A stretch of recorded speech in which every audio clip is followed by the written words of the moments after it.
Sebelumnya materi. saya minta maaf, eh, saya nanti jam 20.45 akan ke Solo naik kereta. Saat ini saya lagi mojok di salah satu restoran di Stasiun Gambir.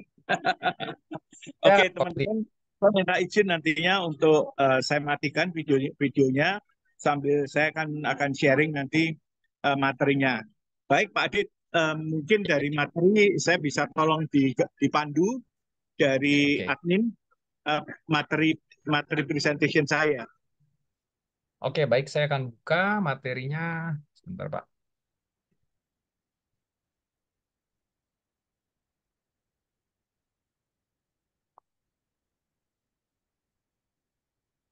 Hmm.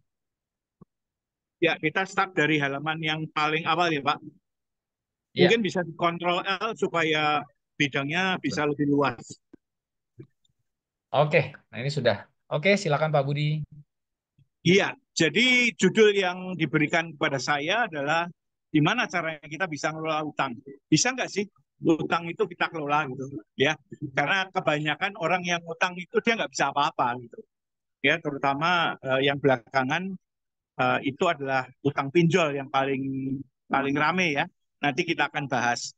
Sebelumnya Pak Adit, suara saya bisa sempurna didengar atau enggak? Kalau enggak, tolong kasih Sempurna. abang saya. Ya, nanti saya kasih Ababa. Sementara ini sudah jelas. Oke, Oke, monggo silakan ya, lanjutkan. next slide Pak Adit. Tolong next slide. Jadi sore malam ini, eh, sebelum ini Pak, sebelum ini, saya akan berbagi isu tentang bagaimana sih caranya kita bisa ngelola utang. Nah, kalau kita mau ngelola utang, itu kalau kita tahu sumber utang itu dari mana, itu kita pasti bisa ngelolanya, ya. Nah, jadi orang itu kadang-kadang misalkan terjerat pinjol, misalkan, ya. Nah, terjerat pinjol itu kebanyakan fokusnya adalah menyelesaikan aturan pinjol itu sendiri dengan cara buang nomor HP, kemudian ganti yang baru, kemudian dengan teknik-teknik tertentu. Itu banyak sekali Anda bisa jumpai. Anda bisa buka YouTube, Anda masukkan kata kata pencarinya adalah pinjaman online atau pinjol gitu. Nah, itu ada ribuan YouTube tentang pinjol, terutama yang berbahasa Indonesia. Nah, jadi yang akan saya bahas hari ini adalah kita pengen tahu sumbernya utang itu dari mana. Karena tadi saya sharing kalau kita tahu sumbernya, itu maka kita bisa mengelola utang-utang ini. Tapi kalau kita nggak tahu, ya akibatnya kita hanya terpaku dan kita muter-muter, masalah utang itu sendiri nggak akan beres. Karena karena yang pertama beres, kemudian kedua muncul lagi. Itu yang dikenal istilahnya gali lubang tutup lubang. Nah, dari 1 sampai 6 yang malam ini saya akan sharing itu hanya 1 sampai 4 aja. Kenapa? Karena sebetulnya nomor 4, 5, 6 itu adalah utang yang baik, sedangkan 1, 2, 3 itu utang yang buruk. Nanti saya akan masuk. Jadi saya hanya akan membatasi eh, pembicaraan saya hanya untuk yang sifatnya keuangan pribadi ya, personal finance. Yang corporate di nomor 5 dan 6 saya nggak akan bahas. Tapi mungkin sekilas saja. Jadi eh, entitas bisnis yang mau melakukan ekspansi bisnis, ya ekspansi usaha, itu bisa aja mereka butuh utang. Nah biasanya mereka utangnya itu dari 3 hal. Satu, utang dari bank. Ini yang persyaratannya paling berat karena harus ada agunan, nanti oleh bank harus review dan sebagainya. Kedua, perusahaan ini bisa menerbitkan surat utang, ya. Ini lebih enteng, tapi juga sekarang surat utang itu harus ada ratingnya oleh Supopindo. Jadi ini juga nggak terlalu gampang. Dan ketiga, kita bisa go public untuk cari utangan dari capital market. Atau kalau sudah go public, kita bisa melakukan right issue, ya. Uh, itu saya nggak akan bahas karena ini adalah materi corporate finance, bukan personal finance. Kemudian yang terakhir adalah pembiayaan proyek. Contohnya, kalau uh, yang saya tunggu-tunggu ini malah di Jakarta itu kan ada MRT koridor dari barat ke timur gitu. Nah itu ngelewatin Karawaci rumah saya. Nah tapi kita tahu bahwa pemerintah nggak punya duit untuk membangun MRT ini. Nah, jadi dari awal sebelum proyek ini mulai juga sudah siap nanti proyek ini dibiayai atau utangnya dari mana gitu ya. Nah, itu contoh pembiayaan proyek, dan ini bukan ranahnya yang akan kita bicarakan kali ini. Oke, jadi saya akan masuk ke 1, 2, 3, 4 sambil nanti di belakang itu akan ada materi-materi mengelola hutang yang menjadi bahan kuliah saya untuk kalau Anda mengambil CFP ya, Certified Financial Planner, salah satu sesi yang ada di modul 1 itu adalah tentang mengelola hutang. Jadi seorang financial planner itu diajarin untuk bisa memberi guide kepada kliennya kalau si klien itu mengalami masalah di hutang, bagaimana cara mengatasi dan mengelolanya. Oke, saya akan start dari nomor 1 dulu. Pak Adit minta bantuan untuk di next slide. Bukan, sebelum ini, Pak. Ya, oke. Jadi yang pertama itu utang yang asalnya dari defisit penghasilan, ya. Nah, tapi sebelum saya jelasin dan masuk ke pokok materinya, saya akan tanya pada Anda sekalian, Anda jawab dalam hati aja, karena ini pesertanya cukup banyak, lebih dari 80 tadi saya lihat. Anda kalau dalam 1 bulan penghasilan Anda 100, tapi pengeluaran Anda 125, 25-nya ini ditutup dari mana? Coba dijawab. Tapi dalam hati aja ya. Nah, berdasarkan pengalaman saya membawakan topik semacam ini, baik sebagai materi CFP atau enggak, itu 80% ngomong ya utang toh. Jadi kalau penghasilannya 100, pengeluarannya 125, 25-nya ditutup dari mana? Ya utang udah.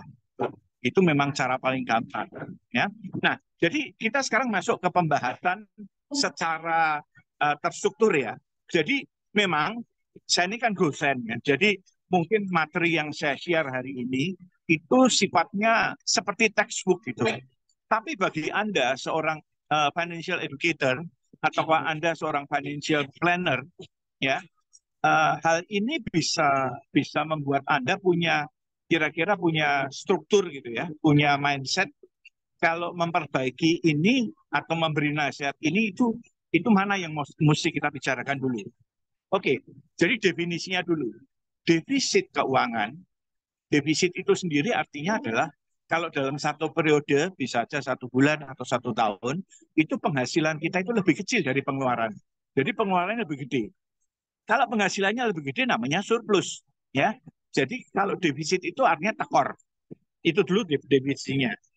Nah, jangan lupa ya, kita bisa aja dalam hidup kita, dalam ada 1 bulan dalam kehidupan kita mengalami defisit penghasilan. Jadi let's say, misalkan di bulan itu ada beberapa pengeluaran yang itu harus kita keluarkan dan itu melebihi penghasilan kita bulan itu.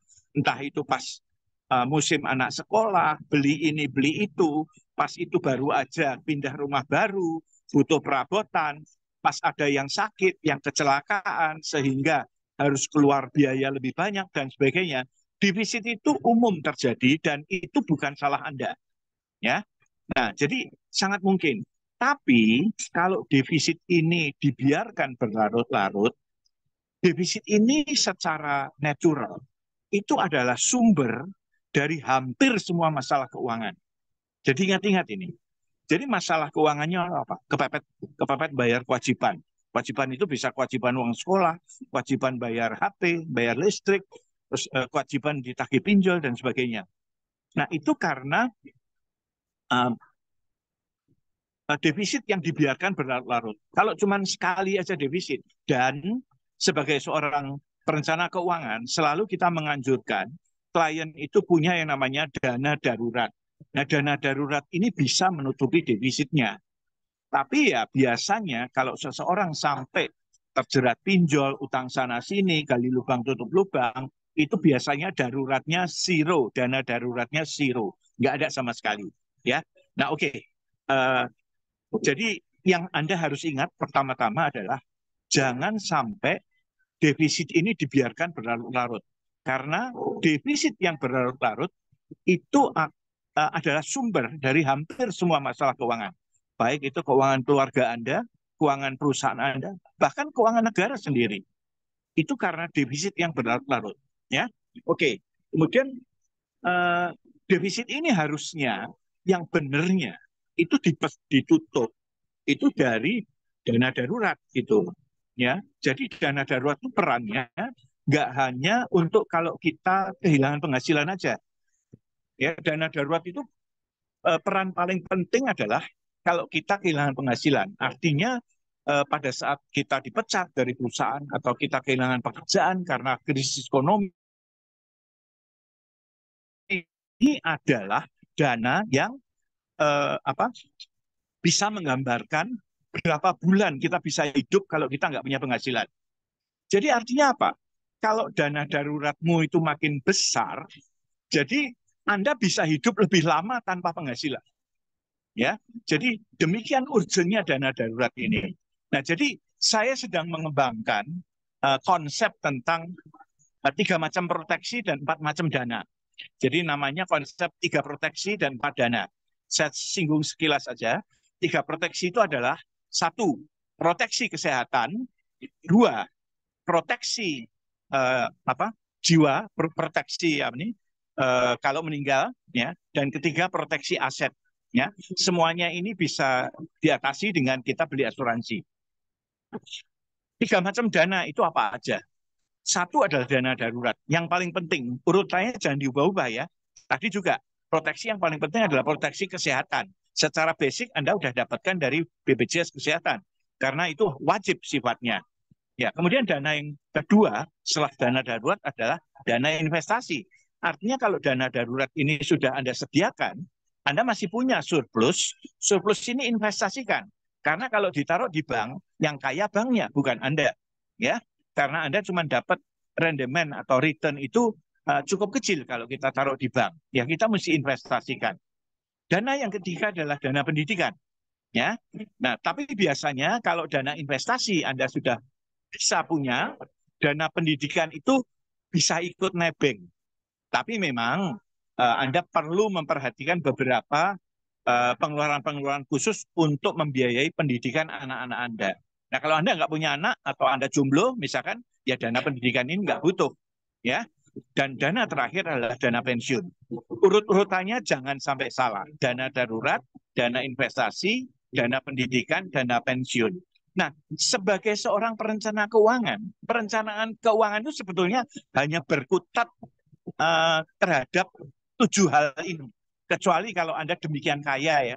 Demikian kaya, Anda butuh untuk merencanakan pajak, Anda butuh untuk merencanakan legacy atau legacy planning, perencanaan warisan. Nah, tapi mayoritas orang itu 3 proteksi dan 4 macam dana ini harus punya. Oke, itu tadi peran dana darurat. Jadi dana darurat itu selain bisa menghidupi, kalau kita nggak punya penghasilan, dana darurat itu bisa menutup defisit penghasilan. Sehingga Anda harus mengusahakan bulan depan, itu jangan defisit lagi. Kalau defisit lagi, nanti dana daruratmu akan cepat habis gitu. Ya, oke.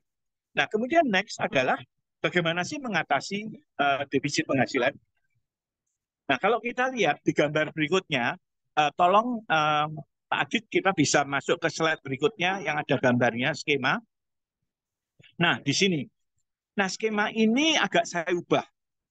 Ini adalah skema perencanaan arus kas, cash flow planning.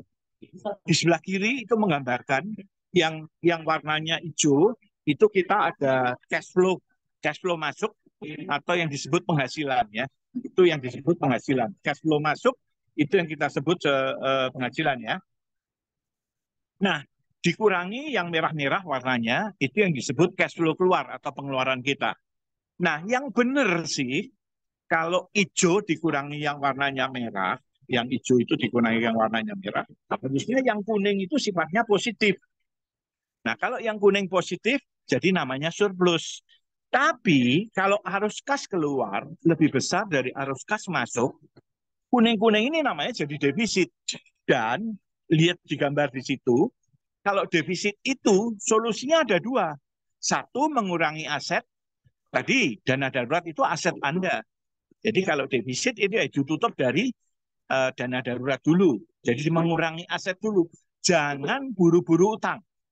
Tapi kalau asetnya sudah nggak ada yang untuk nutup defisit ini, nah kedua baru kita nambah utang. Ya, jadi solusi dari defisit itu adalah mengurangi aset atau menambah utang. Yang kita bahas hari ini memang kalau kita nambah utang yang bijak dan yang bisa kita kelola itu seperti apa gitu. Nah kalau kuning-kuningnya itu positif, artinya kuning-kuningnya surplus, kas masuk lebih besar daripada kas keluar, itu akibatnya surplus ini akan menambah aset atau mengurangi utang. Ya, karena menambah aset atau mengurangi utang. Karena ujung-ujungnya kalau aset dikurangi utang, disitulah kekayaanmu itu berada. Jadi Anda itu seberapa kaya sih? Ya, Anda bisa tahu. Nah, repotnya ini tuh sebetulnya adalah yang namanya laporan keuangan pribadi. Jadi kayak perusahaan gitu yang harus membuat accounting. Jadi yang sebelah kiri, kotak yang sebelah kiri disebut laporan arus kas. Itu kalau di istilah bisnis itu adalah income statement atau laporan rugi laba. Nah, laporan rugi laba itu hasilnya adalah perusahaan itu laba atau rugi. Ya, nah kalau laba akan menambah aset atau mengurangi utang. Kalau rugi itu akan mengurangi aset atau menambah utang. Nah, ujung-ujungnya adalah kekayaan bersih.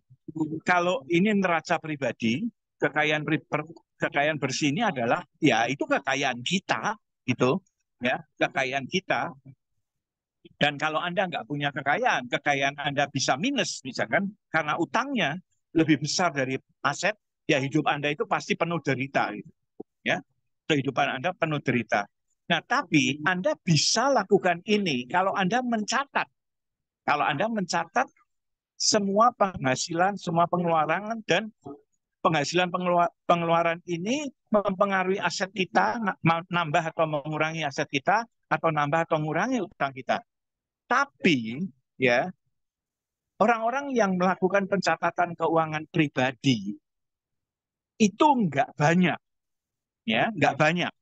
Bahkan teman-teman saya yang dia sarjana accounting itu membuat akuntansi untuk diri pribadi pun enggak gitu loh.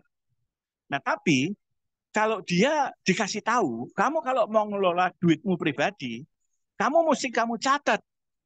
Yang kamu catat jangan hanya berapa income kamu, berapa pengeluaranmu, asetmu berapa, utangmu berapa juga harus catat. Kalau hanya mencatat berapa income kamu, berapa expense kamu, itu namanya hanya mencatat cash flow, tapi tidak mencatat accounting. Ya, nah jadi gak heran meskipun dia diajarin di kuliah untuk mengelola duit dengan baik di di, di kantor tempat dia bekerja ya, tapi ngelola duitnya sendiri nggak becus gitu. Tetap aja sudah ngerti caranya ngelola seperti apa, tidak melakukan itu kesalahannya, tidak melakukan karena mengira bahwa alah itu kan hanya sederhana aja pengeluaran penghasilan dikurangi pengeluaran. Tapi ya makanya meskipun dia ngerti cara mengelola duit, tapi dia nggak bisa kaya gitu. Ya, jadi sebetulnya percuma dia belajar accounting gitu ya. Oke, nah jadi Anda sekarang lihat ke yang agak atas sedikit.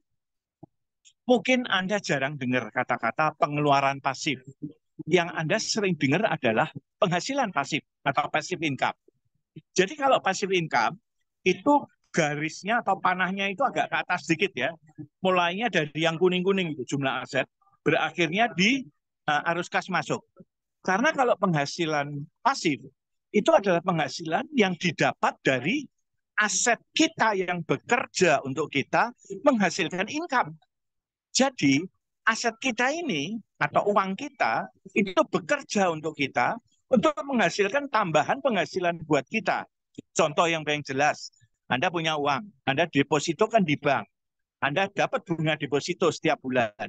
Nah, bunga deposito ini akan menambah income Anda bulan itu. Gitu kan? Nah, tapi jangan lupa ada penghasilan pasif atau passive income, ada juga passive expense atau pengeluaran pasif. Gitu, ya. Nah, pengeluaran pasif ini dari mana? Kalau penghasilan pasif itu penghasilan yang kita nggak ngapa-ngapain, kita baru tidur, kita baru berlibur, kita baru sakit, kita baru nggak ngapa-ngapain, tapi penghasilan ini dengan setia masuk ke kantong kita. Kalau pengeluaran pasif, itu pengeluaran yang kita nggak ngapa-ngapain. Tapi setiap bulan pengeluaran ini akan menambah pengeluaran kita. Nah, ini yang disebut biaya siluman. Biaya yang nggak kelihatan. Apa ini biaya ini? Yaitu biaya-biaya bunga utang kita. Nah, ini yang akan kita bahas dan kita bahas tuntas. Jadi kita lihat ya, itu struktur yang benarnya kalau Anda ngerti penjelasan saya ini. Jadi big picture-nya itu di gambar skema ini. Ya, ini big picture-nya. Dengan Anda mengetahui dengan jelas kenapa orang kok bisa kaya, kenapa orang kok bisa miskin. Itu adalah penjelasan dari skema ini. Oke? Ya. Baik, kita mundur satu slide sebelumnya, Pak. Saya hanya ingin memberi penjelasan. Nah, tadi di bawah itu, jadi mengatasi defisit keuangan itu gimana? Ya ini tadi, caranya adalah dengan mengurangi atau mengambil aset. Yang ngambil asetnya dari mana? Dari tabungan. Tabungan itu biasanya tempat dana darurat ditaruh. Atau dengan mengurangi atau menjual aset. Ya, Anda punya apa? AC bekas, Anda punya kulkas bekas yang bisa dijadiin duit misalkan. Ya, jangan emas dulu kalau bisa yang dilego-lego barang-barang yang bisa dijadikan uang secara cepat itu jadikan uang dulu. Yang penting kalau bisa jangan utang karena Anda akan susah sekali untuk berhutang dari teman atau berhutang dari kerabat saudara gitu. Karena biasanya utang beginian nggak pakai bunga, ya. Nah biasanya teman yang baik itu biasanya akan membantu Anda. Tapi kalau itu berlarut-larut, ya teman ini ya malas sendiri untuk ngutangin gitu ya.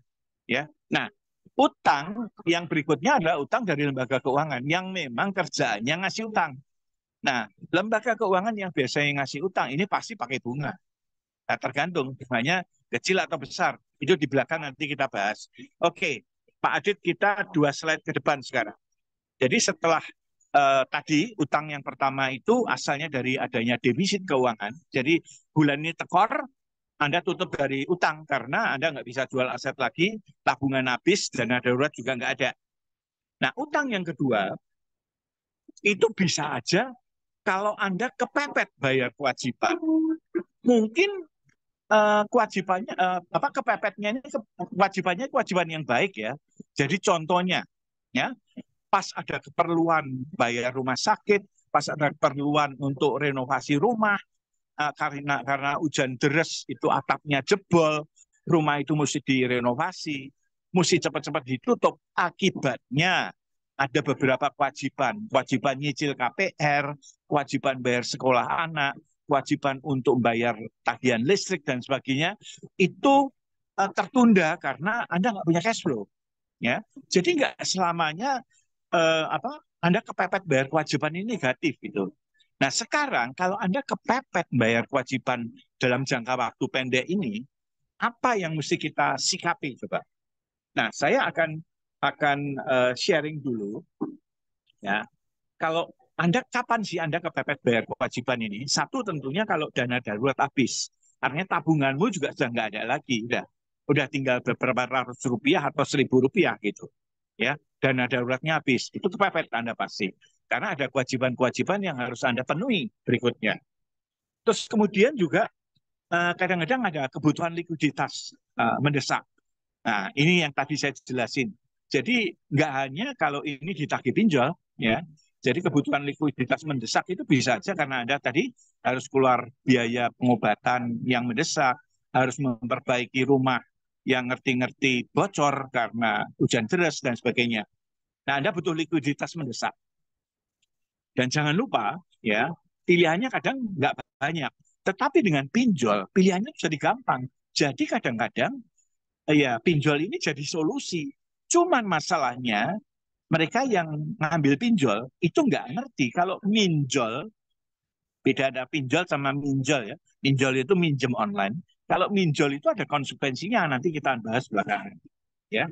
Nah, kemudian biasanya kalau sudah kepepet ini, kita emosi itu akan mengalahkan cara berpikir rasional kita. Emosi itu nggak cuma marah, takut ya. Emosi itu termasuk senang, termasuk kecewa, termasuk was-was, termasuk sedih, ya, termasuk bahagia, termasuk ketawa terbahak-bahak, itu semua emosi. Ada 27 macam emosi. Nah, termasuk juga kalau misalkan Anda diteror, misalkan, yang paling bahaya itu kalau Anda diteror oleh pinjol. Nah, Anda diteror pinjol ini emosi. Emosi yang keluar apa? Satu, takut. Kedua, was-was. Kalau nanti mau ada aset yang mau disita dan sebagainya. Itu emosi. Dan biasanya seseorang yang tidak pandai mengelola emosi, pada saat emosi seperti itu mereka itu nggak bisa berpikir rasional. Udah cari cara yang gampang. Gimana? Ya minjol, udah. Itu cara gampang itu. Dan sekarang makin makin gampang, minjem online itu gampang. Modalnya cuma KTP sama foto diri aja. Nggak diselidiki apakah Anda punya penghasilan atau enggak. Itu enggak. Jadi gampang sekali. Tapi bahayanya luar biasa. Nah, jadi jangan lupa ya. Nah, makanya kalau Anda terbiasa untuk mengelola emosi Anda, orang yang sukses itu bukan orang enggak, jadi orang bukan orang yang inteligensinya tinggi ya, tapi orang yang pandai mengelola emosinya. Betul. Inteligensi yang tinggi itu salah satu kunci untuk sukses. Tapi kunci paling penting untuk Anda sukses itu kalau Anda bisa mengelola emosi Anda. Termasuk dalam emosi, kecerdasan emosi itu dipakai untuk Anda bisa bernegosiasi. Dengan siapa aja. Dengan teman sekantor, dengan teman, bahkan dengan pacar, mantan pacar, dengan calon mertua. Anda bisa bernegosiasi itu kalau Anda punya kecerdasan emosi. Makanya saran saya, belajarlah mengelola emosi. Mungkin saya lain kali bisa sharing tentang materi ini. Tapi hari ini pasti enggak dulu. Kemudian berikutnya, Anda mesti tahu, kewajiban ini asalnya dari mana sih? Kewajiban yang baik itu sebenarnya kalau kewajiban yang asalnya dari kebutuhan. Nah, kalau kewajiban yang asalnya dari keinginan, itu contohnya pay later misalkan. Anda melihat, wah kok ada HP baru keluar ya. Terus merasa bahwa HP Anda ini kok jadi jadul banget gitu. Tapi masih bisa dipakai sebetulnya. Nah, terus Anda tergoda. Oh, nggak punya uang, nggak apa-apa kok. Anda bisa beli ini secara online dengan cara pay later. Pay later itu pada dasarnya pinjol juga, cuman bentuknya lain.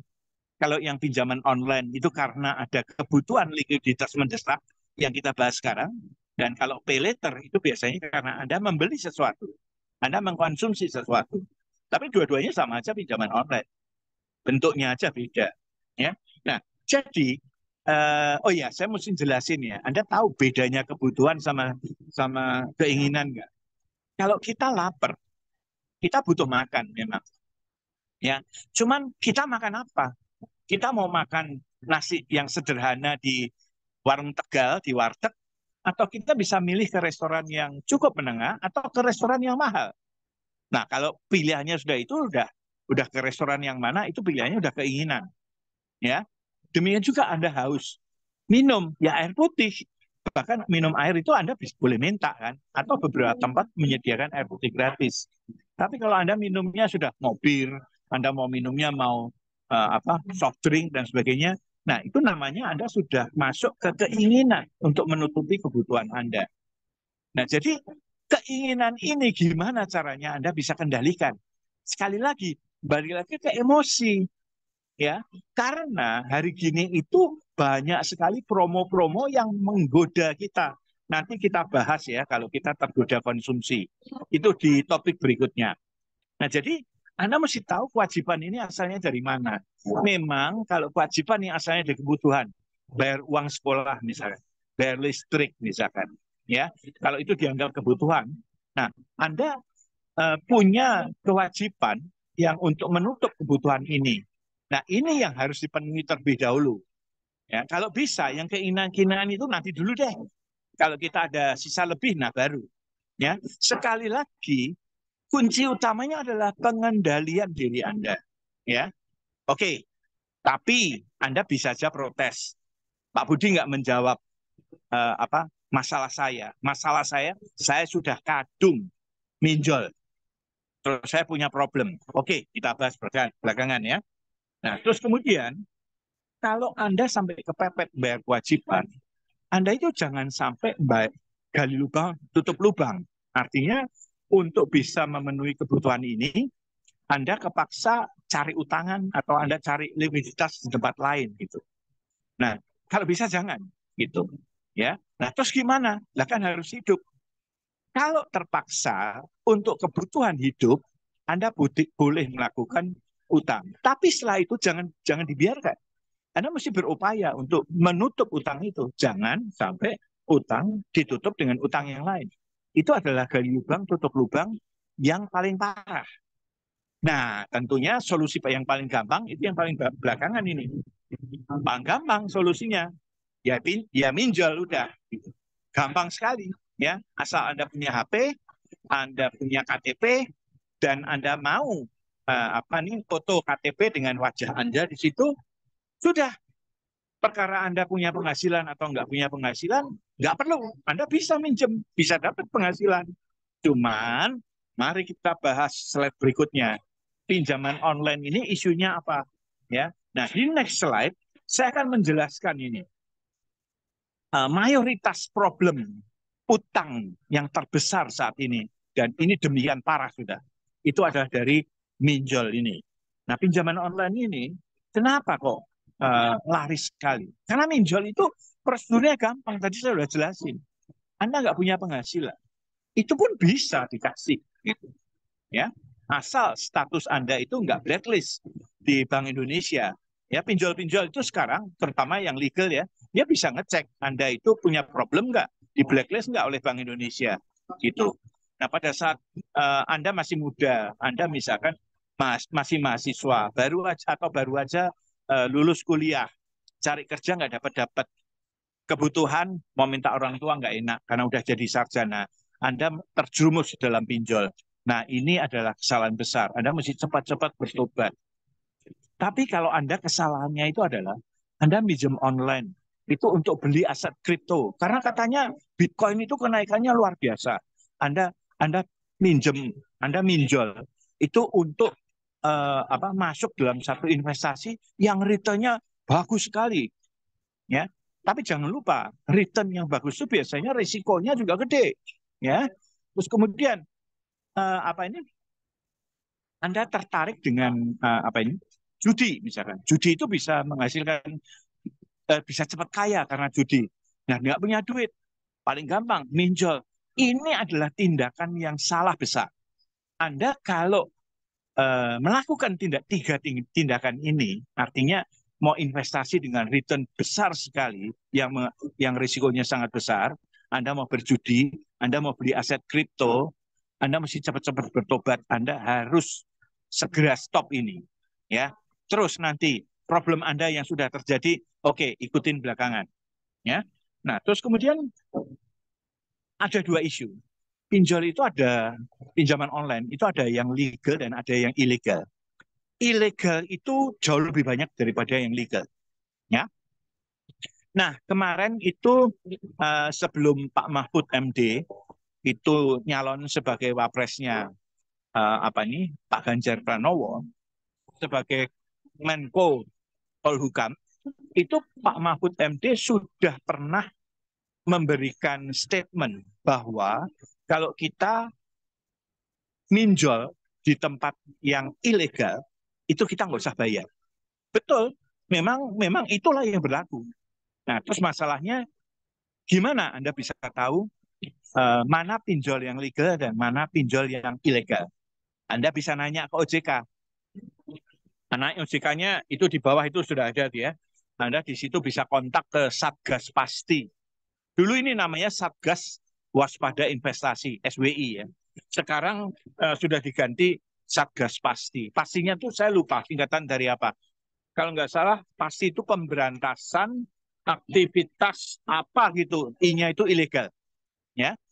Jadi intinya Anda bisa tanya ke telepon ke 157, dari HP bisa, dari telepon telepon Telkom juga bisa. Ya. Atau kalau dari nomor HP-nya itu 081 157 157 157. 0811 ya depannya. Jadi ini pasti dari Telkomsel.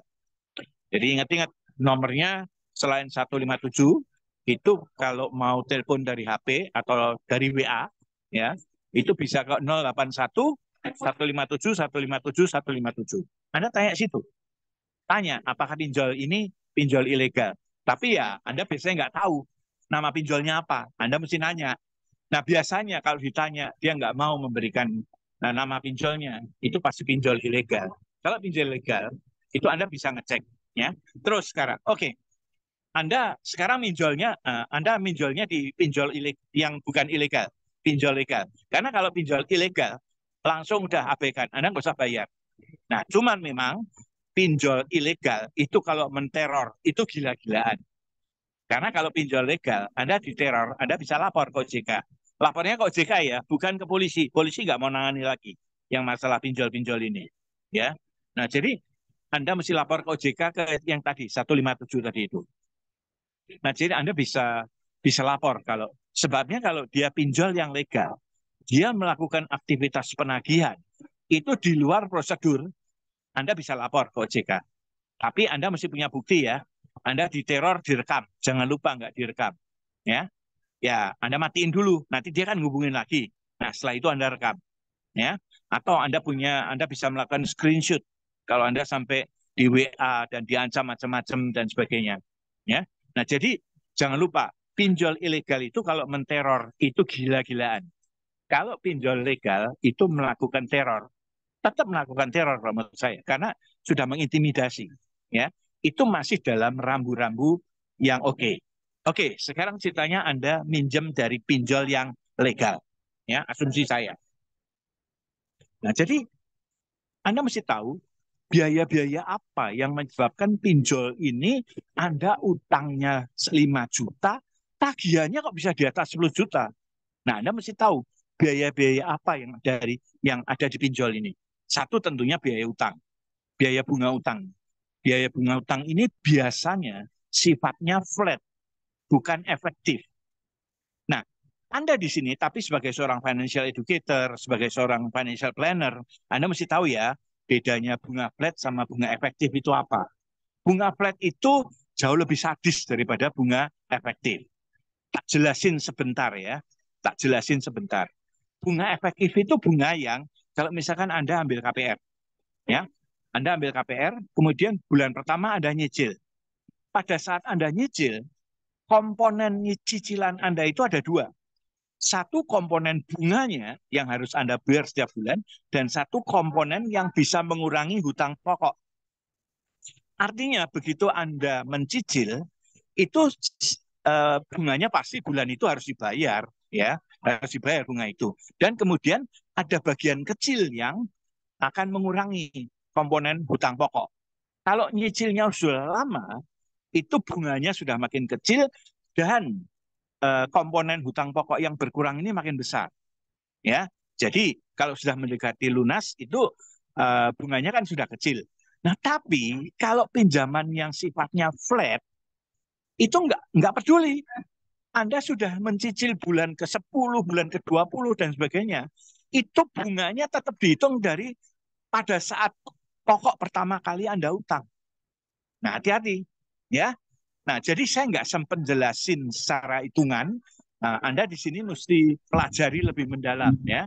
Anda mesti yang financial educator atau Anda financial planner itu kalau Anda belajar tentang ilmu mengelola keuangan, Anda akan diajari kok itu.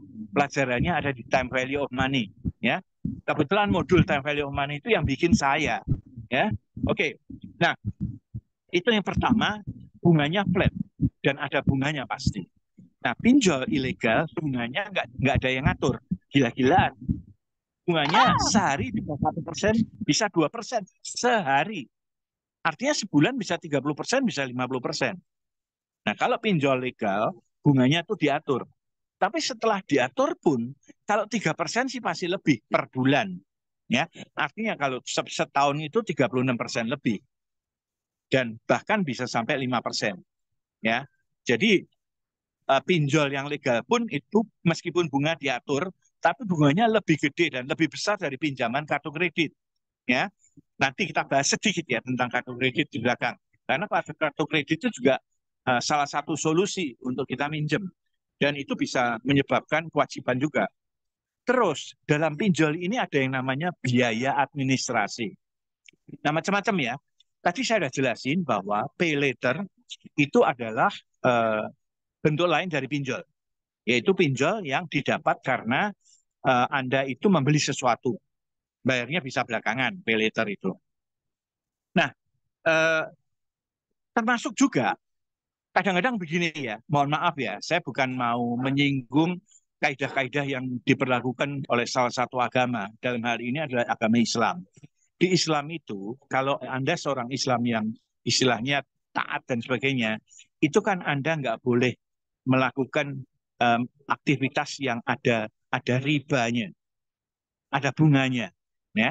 Nah, tapi orang yang melakukan pay later di Shopee atau di Tokopedia, di Bukalapak, di apa-apa yang lain, itu semua sekarang ada pay later-nya.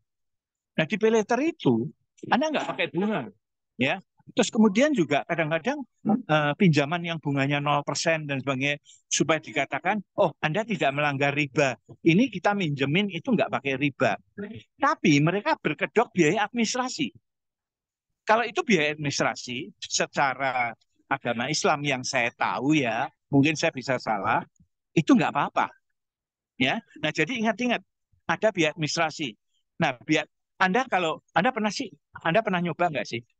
Coba Anda iseng aja, Anda melakukan hitung-hitungan dengan sedikit, Anda bayar dengan cara mencicil, tambahkan biaya administrasi di situ, jadi dibandingkan dengan kalau harga pokok berapa, Anda bagi mau nyicil berapa lama gitu aja. Nah pasti biaya administrasi ini seenggak-enggaknya yang saya pernah pelajari itu di Tokopedia dan Shopee dan Bukalapak dan lain-lain, itu biaya administrasinya kalau Anda minjem selama 3 bulan, ya biaya administrasinya itu artinya sekitar 3-4%. Artinya kalau sebulan bisa 3-4%, kalau 3 bulan bisa 3-4%, artinya setahunnya itu ya di atas 10%. Mayoritas tahun di atas 10%. Kalau Anda minjem 6 bulan, ya biasanya biaya administrasinya lebih tinggi. Kira-kira kalau disetahunkan itu lebih dari 10%. Hari gini itu nggak ada orang minjem, bunganya nggak pakai pinjaman 0%, itu omong kosong. Ya, itu ada seseorang yang bayar bunganya. Ya, mungkin saya nggak bahas di sini ya, karena itu adalah pembahasan untuk kartu kredit. Nah, terus kemudian ada biaya keterlambatan. Sekali Anda terlambat bayar, itu ada dendanya. Biaya keterlambatan itu sangat awam kalau Anda melakukan cicilan dan cicilannya di kartu kredit. Itu ada biaya keterlambatan. Bahkan Anda nyicil mobil, motor pun kalau cicilannya telat, itu ada biaya keterlambatan. Di luar biaya bunga loh ya. Biaya bunga dikenakan, biaya keterlambatan dikenakan. Ya, kadang-kadang ditambah biaya administrasi. Biaya administrasi apa? Penagihan. Anda ditagih, orang nagih itu keluar biaya, biaya itu dibebankan ke Anda. Ini gilanya pinjol itu di situ. Nah, jadi buat Anda yang masih nganggap bahwa minjol itu oke-oke aja, ya, Anda belum tahu efek ke belakangnya. Ya, masuknya gampang, keluarnya ajubillah. Ya, oke. Terus pertanyaannya, kenapa sih kok even OJK juga memperkenankan atau seenggak-enggaknya nggak nyemprit gitu ya, nggak melarang kartu kredit itu mengenakan bunga sampai di atas 2,5%, bahkan 3%. Pinjol itu mengenakan bunga juga rata-rata di atas 3%. Kok nggak di stop aja sih? Karena ini kan banyak mudaratnya untuk rakyat gitu. Saya paling nggak setuju gitu. Even dulu sebelum ada pinjol, orang kalau minjem dari kartu kredit itu saya udah benci. Ya mohon maaf ini untuk teman-teman saya dari bank, ya yang bisnis Anda salah satunya bisnis kartu kredit. Ya itu memang ya bank itu kadang-kadang lintah darat juga. Ini sudah termasuk lintah darat. Oke. Jadi pertanyaannya sekarang, kenapa bunga pinjol itu tinggi? Jawabannya apa? Karena risiko macetnya besar. Karena risiko orang nggak bisa bayarnya itu besar. Nah, kalau dikalkulasi, utang kartu kredit itu biasanya bank itu membebankan biaya 8% untuk orang-orang yang tidak bisa membayar kartu kredit. Jadi kan kalau nggak bisa bayar kartu kredit, dicicil juga orangnya nggak punya duit, dibawa ke debt collector pun juga nggak laku. Nah, ya udah, bank akan menghapuskan utang itu. Nah, budget bank untuk menghapuskan utang kartu kredit itu sekitar 18%. Nah, kalau pinjol, Anda tahu berapa? Sekitar 15-20%. Jadi, orang bikin pinjol itu juga punya hitungan. Salah satu hitungannya adalah dia harus menghasilkan bunga berapa. Terus orang-orang yang nggak bisa membayar, yang akhirnya sampai ditagih pun nggak bisa, udah diteror sedemikian dahsyat pun juga tetap nggak bisa, ya sudah, dibebankan sama budget utang tidak tertagih yang besarnya antara 15-20% untuk pinjol, terutama yang baik yang legal maupun ilegal dalam hal ini. Artinya apa? Artinya kalau Anda melakukan minjol, Anda minjem online, Anda itu dibebani bayar biaya-biaya dari orang-orang yang minjol lain, tapi nggak bisa bayar. Itu yang bayarin biayanya. Itu Anda. Yang Anda ngambil pinjol, dan Anda membayar dengan konsisten. Orang yang baik-baik nyicil, ini dibebani oleh biaya-biaya yang dibebankan akibat orang lain nggak bisa bayar. Nah ini bodoh toh kita. Anda kok masih melakukan aktivitas salah itu seperti apa? Jadi saya yang sangat concern terhadap hal-hal yang bisa membuat keuangan itu amburadul, itu saya benci banget dengan ini. Nah hari ini kalau Anda nggak tahu, saya kasih tahu. Dan Anda yang sudah tahu, sebarkan nih ke orang lain, terutama yang minjol-minjol itu. Artinya kita minjem online, kartu kredit pun juga. Kita utang dari kartu kredit. Itu kita membayar, kita ikut membayar orang-orang yang nggak bisa nyicil. Karena itu dibebankan. Ya, nah kalau enggak kan mereka selalu orientasinya adalah profit gitu. Ya jadi kenapa kok bunga pinjol itu tinggi? Karena ini untuk menutup aktivitas Anda ikut membiayai orang-orang yang nggak bisa bayar pinjol. Nah Anda yang nyicil dengan benar ini ikut bayarin utang-utang mereka itu. Nah yang bodoh siapa coba? Ya, oke. Nah ini solusi yang luar biasa. Ya, sekali Anda punya satu pinjol, oke. Anda pinjol dari pinjol yang legal, ya, ilegal kan nggak usah bayar. Nah kalau Anda minjol dari pinjol ilegal, dari yang legal, sorry, jangan sampai Anda gali lubang tutup lubang. Misalkan nih, Anda minjem online, nggak bisa bayar karena Anda nggak punya duit. Anda diteror, nggak tahan teror.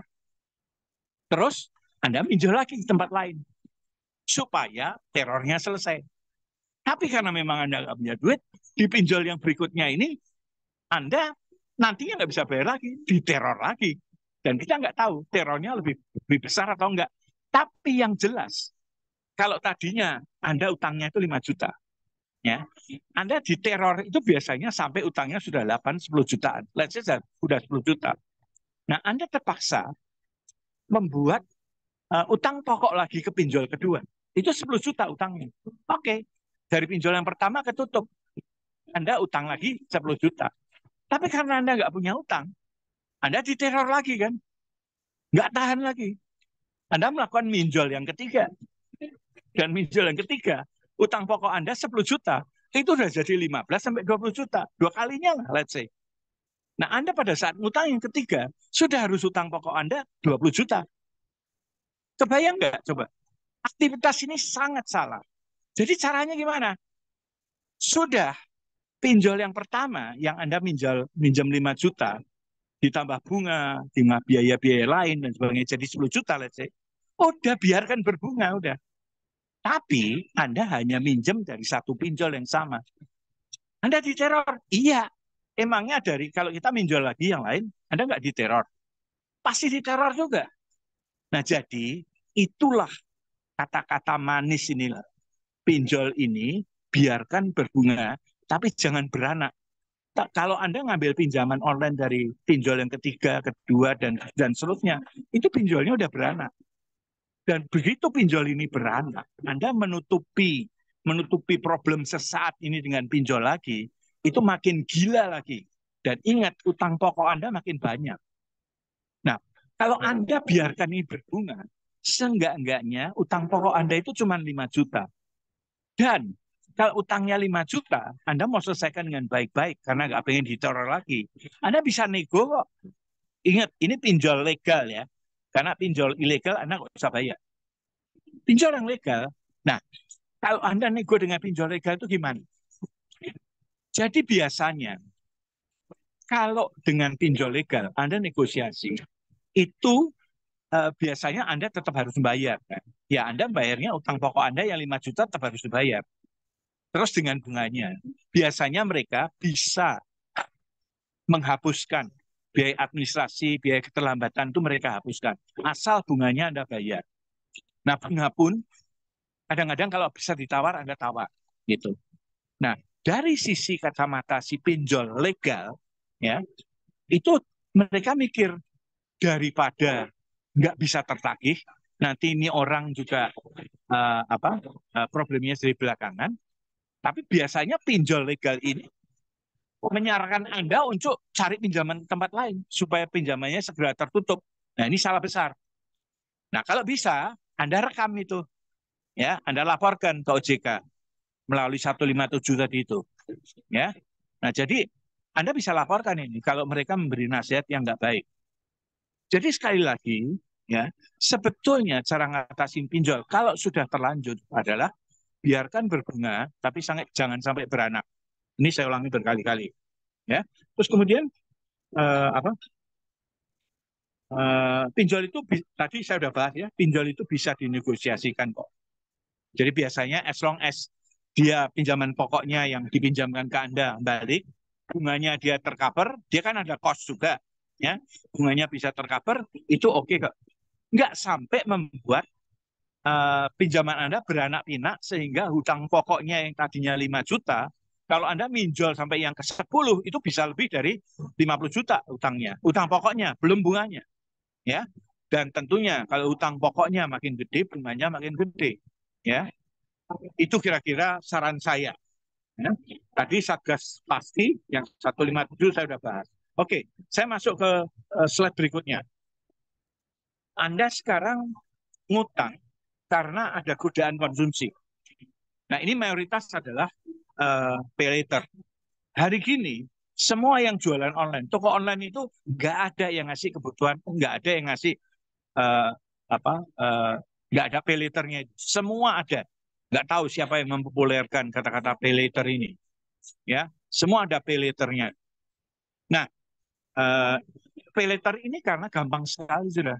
Ya, nah, cuman bedanya tadi kalau minjol itu dari kebutuhan mendesak, kalau pay later itu dari Anda membeli sesuatu.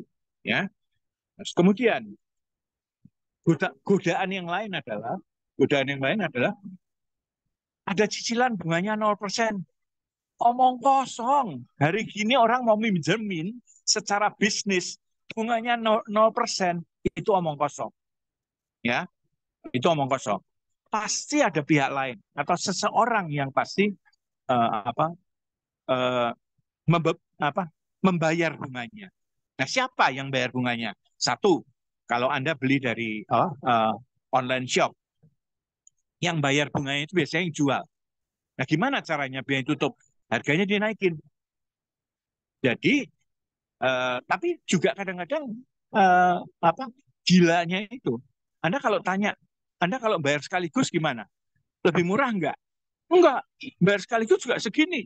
Yang sudah ditambahin biaya kalau Anda nyicil ini. Jadi, tindakan kalau Anda bayar juga segini, kalau Anda nyicil bunganya 0%, tinggal dibagi 12 saja. Ya orang pasti milih dibagi 12 saja kan? Karena memang benar, bunganya jadi 0%. Tapi di balik itu sebetulnya bunga cicilan yang 0% ini sudah ditambahkan ke harga barangnya. Nah jadi karena orang itu biasanya kalau bayar cicilan tiap bulan itu cuma tinggal dibagi 12. Dan kalau bayar sekaligus itu tetap 12 misalkan. Kalau bayar bulanan 12 kali. Kalau bayar sekaligus juga tetap 12, makanya orang bayar cicilan. Jadi artinya Cicilan 0% itu omong kosong, bullshit istilahnya. Ya, jangan terpengaruh itu. Itu kalau di luar negeri sudah nggak boleh itu. 0% itu nggak boleh. Nah, tapi ditutupi dengan yang namanya biaya administrasi itu tadi. Jadi Anda mau nyicil, ya kan kita mesti ngingetin bulanan, kita mesti membukukan cicilan Anda bulanan, kan ada biaya administrasinya. Nah itu bunganya ditambahkan di situ, ya. Oke. Terus kemudian apa nih?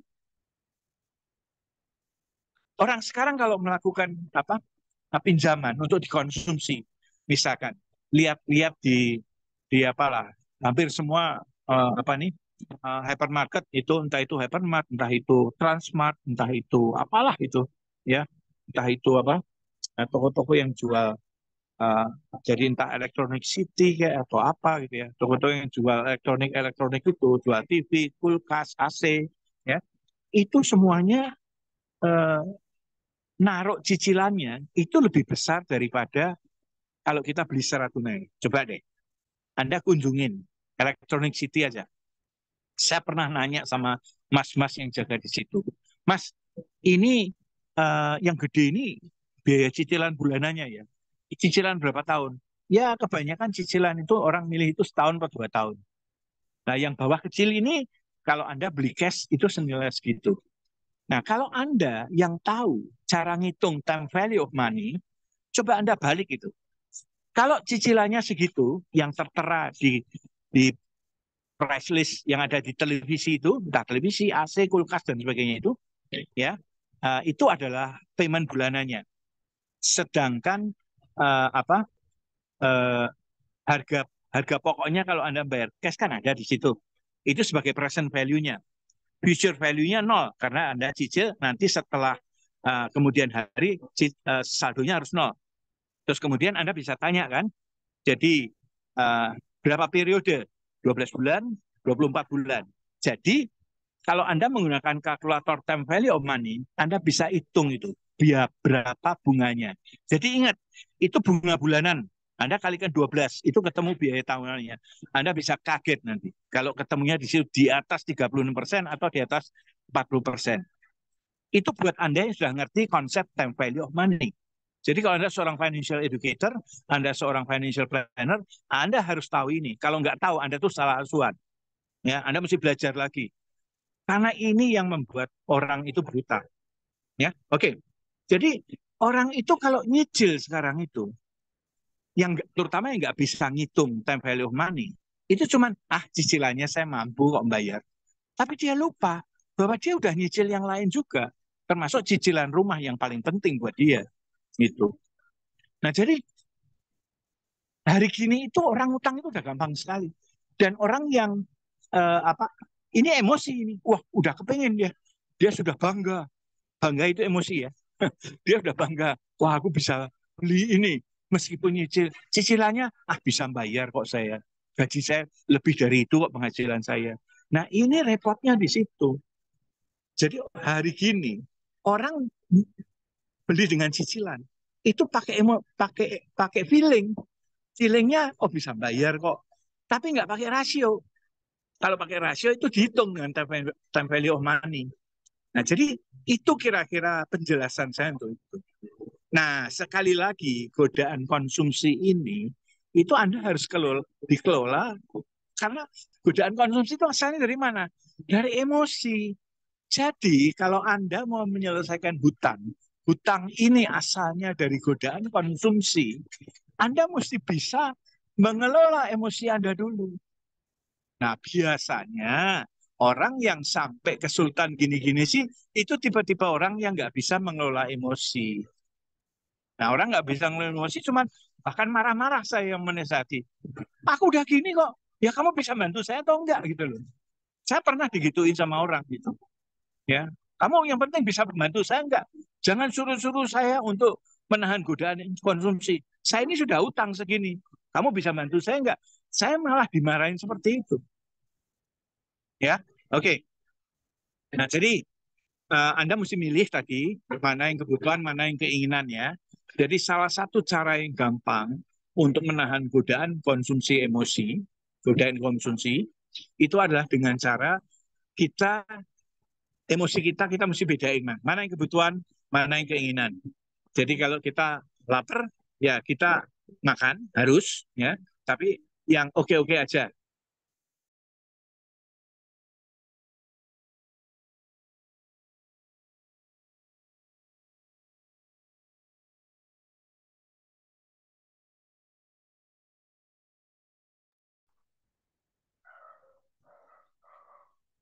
Nggak bisa kan? Anda bisa kok lakukan itu. Makan di warteg itu dengan 10-15 ribu itu sudah kenyang dan itu sehatnya udah tercapai gitu. Ya. Tapi ya sudah tahu gitu, sudah tahu Anda kesulitan keuangan, ya jangan ingin yang enggak, yang mahal gitu. Ya, oke. Ini ada satu tips luar biasa. Saya dapatkan tips ini dari Pak Tung Desemwaringin. Jadi kalau Anda pernah ngikutin seminarnya Pak Tung Desemwaringin dan dia tulis di beberapa buku dia, caranya untuk menahan supaya Anda tidak tergoda, Anda tidak tergoda untuk hutang gara-gara godaan konsumsi, Anda tidak sampai utang gara-gara godaan konsumsi, Anda pikir ini deh. Nih, jadi Anda tidak memiliki barangnya sekarang dengan cara berutang. Ya, caranya adalah Anda mesti mikir. Kalau Anda jalan-jalan di mall, kelihatan ada HP bagus, HP Anda terasa sangat jadul dan malu pakai karena kacanya udah pecah misalnya. Nah, Anda mesti tanya kepada diri sendiri, kalau saya nggak beli HP baru itu untuk mengganti HP saya yang kacanya udah pecah dan jadul, apakah saya sengsara? Anda mesti tanya itu kepada diri sendiri. Nah, kalau HP jadul, meskipun HP-nya sudah rusak-rusak, kacanya pecah, masih bisa Anda pakai.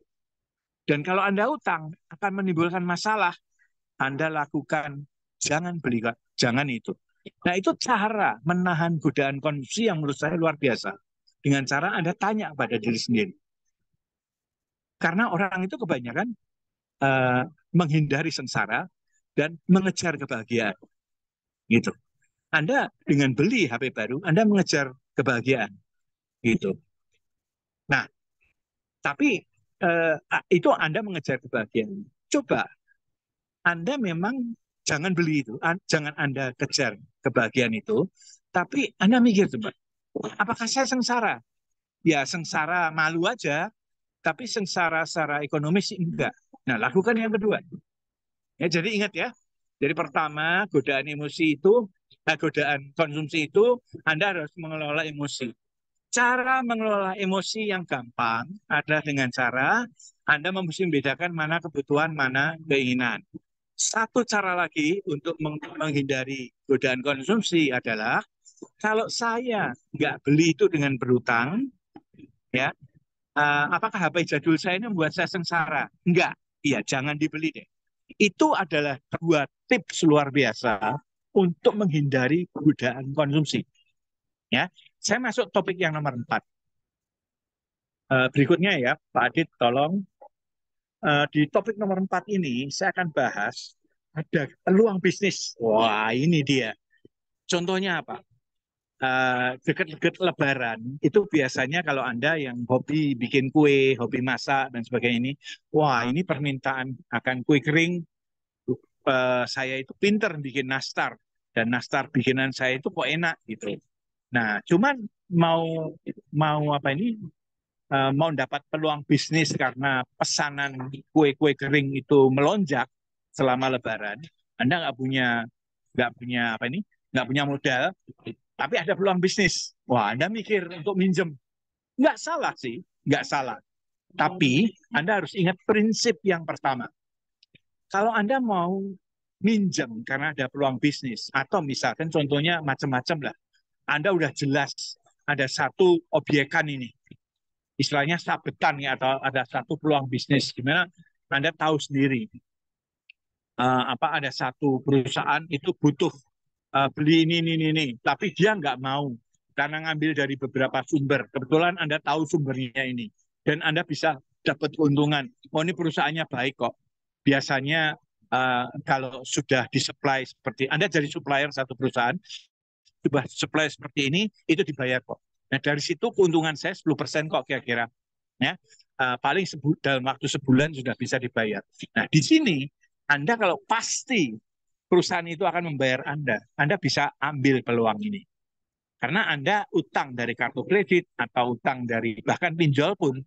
Tapi jangan lupa ya, utang dari pinjol itu untuk segera ditutup dalam waktu sebulan, pinjolnya kadang nggak mau.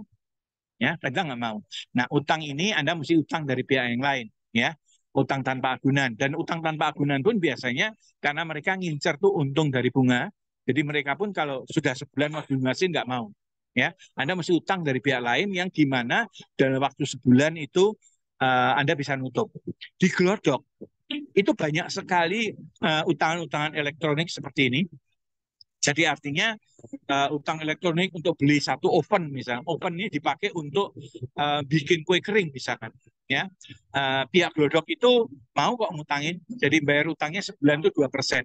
Jadi kalau Anda ngerti untungnya 10%, Anda bayar bunganya itu ya sebulan 2%, kalau 2 bulan itu 4%.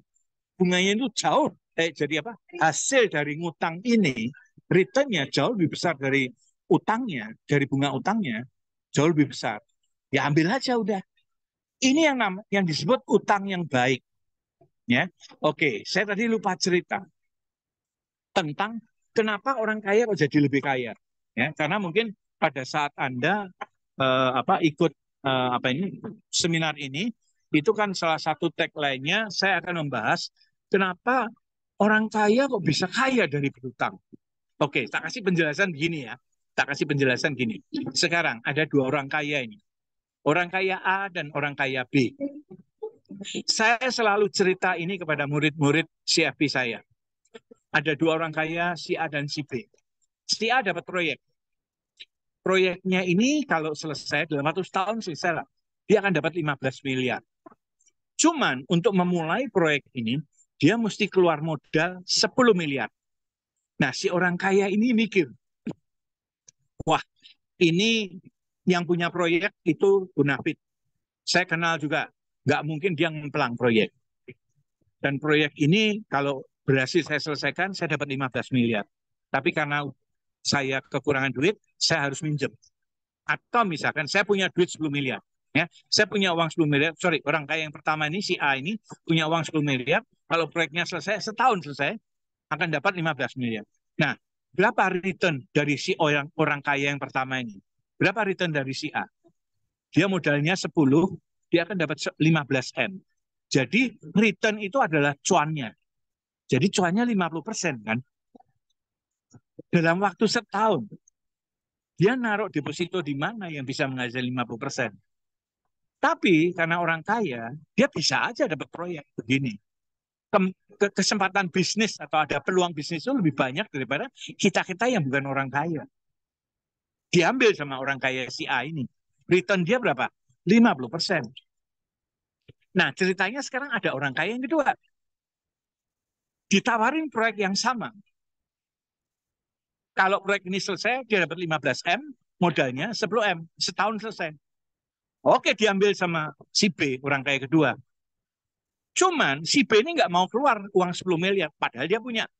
Ya, si B nggak mau keluar uang 10 miliar. Dia keluar uang 3 miliar aja. Dia keluar uang 3 miliar aja. Nah, yang 7 miliar utang dari bank. Ingat ya, kalau Anda orang kaya, bank itu cari-cari ngejar-ngejar Anda. Apalagi Anda punya reputasi bonafit. Bank itu kejar-kejar Anda supaya Anda utang dari bank. Ya oke, ini orang kaya ini bonafit. Dia keluar modal 3, karena apa? Karena bank nggak mau membiayai 10 M, semuanya nggak mau. Jadi kalau Anda butuh 10 M, ya Anda mesti keluar 3 M modal sendiri, 7 M itu utang di bank boleh. Ya, jaminannya apa? Jaminnya adalah personal guarantee atau namanya si orang kaya ini dan juga proyeknya. Atau misalnya ada beberapa agunan yang diikat misalnya. Nah, setelah proyek ini selesai, si orang kaya kedua ini, si B ini dapat 15 M kan? 15 M ini yang pertama kali dia lakukan adalah dia lunasi pinjamannya ke bank yang 7 M. Terus kemudian karena dia minjem, dia mesti bayar lah. Let's say bunganya 1 M. Kalau Anda pinjamnya 7 M, bunganya 1 M, itu bunganya 14,7% setahun. Percaya aja lah. 1/7 itu Sepertujuh itu 14,7%. Nah, artinya apa? Dia dapat 15M, dia harus bayar 7M dulu, terus kemudian dia keluarin 1M lagi. Jadi dia masih sisa berapa? Masih sisa 7M kan? 15 dikurangi 7 dikurangi 1, masih sisa 7M. Dia keluar modal berapa? 3M. Dalam waktu setahun, uang 3M menjadi 7M. Returnnya berapa? Cuannya berapa? Cuannya itu 4M. 4M kalau dari 3M, itu 133%. Coba lihat. Kalau orang kaya yang pertama, returnnya cuma 50%, itu pun sudah bagus. Tapi orang kaya yang kedua, si B, utangnya returnnya 133%. Ingat ya, ini yang ngasih proyek orangnya bonafit, yang minjem pun orangnya bonafit. Ya, utang dengan baik-baik. Proyeknya ya itu proyek yang oke, banyak sekali proyek beginian. Kalau Anda orang kaya itu pasti dapat proyek beginian. Nah, orang kaya yang pinter, orang si B ini orang kaya yang pinter, orang kaya si A itu ya pinter juga, tapi sebetulnya si B lebih pinter. Karena apa? Satu,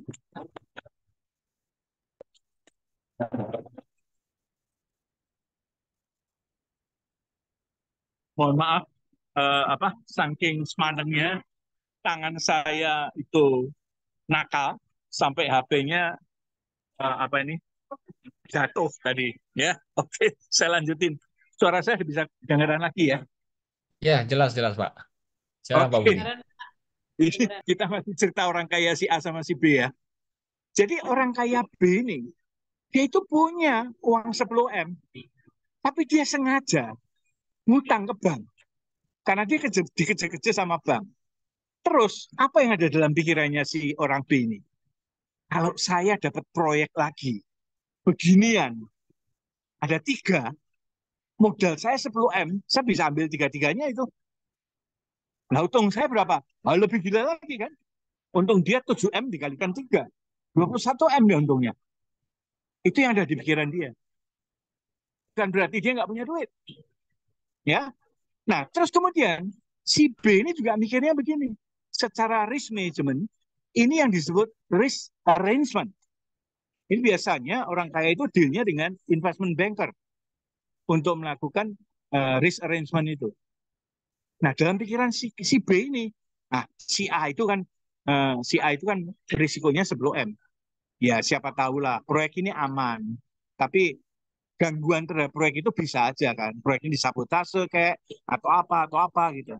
Nah, si B kan mikir, risiko saya di sini kan cuma 3M.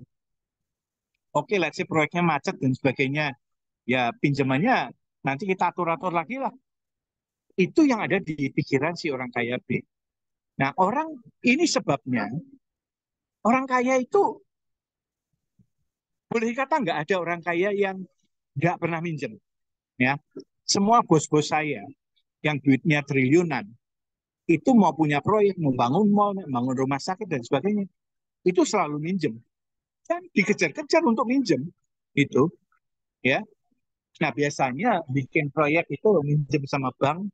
Nah, pokoknya minjem bank sama ngeluarin modal sendiri itu 100 misalkan. Setelah selesai dibangun, proyek itu minimum 2 kali lipat nilainya. Entah kalau rumah sakit atau mallnya mau dijual lagi dan sebagainya. Nah, ini yang menjadi penyebab orang kaya itu bisa bertambah kaya dari berutang. Tapi orang yang nggak kaya itu nggak ngerti cara-cara seperti ini. Nah, ini yang disebut utang yang baik. Ingat ya, utang yang baik tadi adalah utang apa? Menurut prinsip utang yang baik adalah utang yang bunganya yang harus dibayar itu tertutup dari cuan yang dia akan dapat gitu. Ya, dia bayar bunga 14,7%, dia dapat cuan 133%. Jadi bunganya utang ini ketutup benar-benar gitu. Ya, oke. Nah, jadi apa? Peluang bisnis itu bahasan saya itu yang pertama prinsip yang paling penting itu tadi itu ya. Jadi bunga utangnya harus jauh lebih kecil daripada cuan atau return yang atau margin yang kita bisa dapatkan. Tapi Anda mesti yakinkan bahwa margin ini bisa terbayar dengan benar ya. Ya, Anda mesti tahu itu. Tetap ada risiko di sini. Kalau sampai Anda jualan kue kering menjelang Lebaran ternyata nggak laku. Nah, risiko-risiko ini Anda mesti punya jalan keluarnya terlebih dahulu sebelum ngutang. Ya, terus kadang-kadang bisa Anda jangan ngutang, tapi bisa diantisipasi dari pembayaran di muka misalnya. Saya dulu pernah melakukan hal ini kok. Zaman saya masih mahasiswa, mahasiswa itu saya bikin diktat kuliah, ya, diktat kuliah. Saya nggak punya modal karena kepepet saat itu orang tua saya lagi bangkrut, saya kepepet. Siapa siapa yang beli diktat ini? Yang beli adalah teman-teman kuliah sendiri. Tapi karena saya nggak punya modal, saya saya cuma ngomong ini hanya akan dicetak terbatas, cuma 100 eksemplar, ya. Harganya sudah stone gini. Yang mau boleh booking dulu. Booking misalkan kalau beli diktatnya itu 50.000, Anda booking bayar 20.000 aja lah gitu. Nah, dengan ngumpulin 20.000 ini, saya bisa apa bisa membiayai untuk mencetak diktat yang saya bikin ini. Nah, kadang-kadang Anda juga Anda dapat peluang bisnis, Anda bisa mengantisipasi adanya pembayaran di muka. Anda minta orang yang sudah pesan, orang yang apa ini peluang bisnis itu kan diantaranya ada yang just tip itu ya, jasa penitipan ya. Tapi just tip itu sekarang sudah banyak mau diberantas ya, gara-gara orang import itu dari luar negeri nggak boleh lagi. Nah jadi orang just tip itu kan juga ada pembayaran di muka di depannya. Nah ini adalah ada peluang bisnis just tip, tapi Anda bisa melakukan antisipasi dengan pembayaran di muka. Anda bisa lakukan hal ini. Kemudian kedua, kalau Anda itu mau bikin kue kering misalkan, Anda nego supplier Anda itu siapa? Oh, Anda mesti beli tepung terigu 5 karung, 10 karung misalkan. Wah, nggak punya duitnya. Nah, Anda bisa datang ke toko yang jual tepung terigu itu, uh, Pak, ini nanti saya bayar sebulan, boleh nggak? Oh ya boleh, tapi saya kenakan ya 2% gitu. Kira-kira bunga kartu kredit lah 2 atau 3% gitu. Nah kalau Anda hitungannya untungnya sekitar 20% gitu, ya Anda jual kue kering jangan untung kecil-kecil dong. Biasanya jual kue kering binian itu untungnya 30% sampai 50%. Ya kalau Anda hanya dibebani 3% ya itu masih oke. Tapi pastikan kue keringnya laris ya itu. Jadi Anda bisa juga nego sama supplier supaya beban bunga Anda itu nggak minjem gitu loh, ya. Anda nggak minjem pun dengan supplier. Yang supplier ini biasanya juga udah tahu. Ini tiap tahun ini orang kalau pas mau Lebaran kok selalu bikin kue kering gitu, ya. Nah, terus kemudian Anda mesti menyeimbangkan antara biaya tetap dan biaya variabel. Nah, ini kisahnya lain lagi. Saya ada seorang teman agen asuransi. Dia pintar sekali memberikan seminar. Nah, dia mau bikin seminar ini. Nah, cuman untuk bikin seminar ini, dia mesti create banner. Ya, kalau seminarnya offline, dia mesti deal sama hotel. Untuk nanti berapa pesertanya, tempatnya mesti sewa dan sebagainya. Ya, nah sewa tempat, terus kemudian menciptakan iklan dan sebagainya, ini disebut biaya tetap. Karena ada yang ikut trainingnya atau nggak ada trainingnya, Anda biaya ini tetap keluar. Nah, beda dengan biaya variabel. Biaya variabel itu khusus untuk ini contohnya adalah biaya variabel dalam arti Anda kalau mesti bayar sertifikasi ke tempat lain Anda mesti keluar biaya untuk membiayai orang ini makan dan sebagainya. Kalau dia nggak ikutan training kan biaya makannya Anda nggak usah bayar. Nah biaya-biaya ini disebut biaya variabel. Nah Anda bisa seimbangkan ini. Gimana caranya supaya biaya tetapnya nggak terlalu tinggi? Dalam arti kalau Anda tetap kesulitan dan mantep ya, trainingnya pasti laku, Anda bisa ngomong ke pihak hotel. Nanti tak kasih panjer dulu ya, 30%, nanti sisanya ini. Nah, kalau Anda sudah sering sekali ngasih training di hotel ini, biasanya hotelnya masih oke. Kira-kira gitu. Ya. Nah, jadi ini contoh-contoh, Anda tetap aja bisa mengejar peluang bisnis dengan cara tidak membebani biaya-biaya hutang, ya, atau bunga hutang itu Anda minimumkan. Kemudian berikutnya itu ada alternatif lagi dari anjak piutang. Anjak piutang itu disebut factoring ya. Jadi ini contoh yang paling jelas itu tukang ijon. Jadi tukang ijon itu biasanya aktif ya, mendatangi petani-petani yang dia sebelum panen itu udah ada kebutuhan. Apalagi kalau belum panennya itu sudah hari raya misalnya. Nah, pengijon ini dia minjemin duit, nanti bayarnya kalau panenannya ini sudah terjadi. Nah, ini tukang ijon itu sebetulnya adalah prinsip dari factoring atau anjak piutang. Anda punya piutang, piutang ini Anda jadikan tools untuk bayar utang. Piutang itu tagihan ya. Jadi Anda punya tagihan kepada orang lain, tagihan ini Anda jadikan jaminan untuk nanti bayar utang ke orang lain. Karena supaya piutang ini nanti bisa terbayar, Anda butuh modal sekian gitu. Nah itu alternatif yang lain itu dengan anjak piutang. Memang nggak gampang cari di mana yang bisa melakukan anjak piutang. Kalau Anda sudah punya hubungan baik dengan satu bank, dalam bidang bisnis ya, bank itu biasanya mau memberikan anjak piutang. Nggak semua piutang yang bisa dijaminkan. Memang, betul. Ya. Terus kemudian pengingat saya yang terakhir adalah kalau Anda dengar-dengar bahwa aset kripto, apalagi ini Bitcoin, ini bulan April itu akan terjadi halving Bitcoin. Wah, ini menarik ini. Halving Bitcoin itu selalu kan mengerek Bitcoin itu tinggi sekali. Kenyataannya itu 2 minggu terakhir turun ya harganya ya, hati-hati ya. Meskipun ada beberapa Bitcoin lain-lain itu naik. Bitcoin itu bukan peluang bisnis. Ingat-ingat ya, kalau Anda yang nggak terlalu ngerti investasi tentang kripto, Anda jangan lakukan ini. Karena investasi aset kripto itu risikonya lebih besar dari investasi saham. Ya. Terus Anda dengar judi misalkan. Oh judi bola yang paling enak itu judi bola. Saya sudah ngerti kok. Ini tim saya ini pasti menang kalau lawan ini. Nah kemudian Anda tetap milihnya tim Anda itu, yang tim yang lebih dijagokan menang, gitu.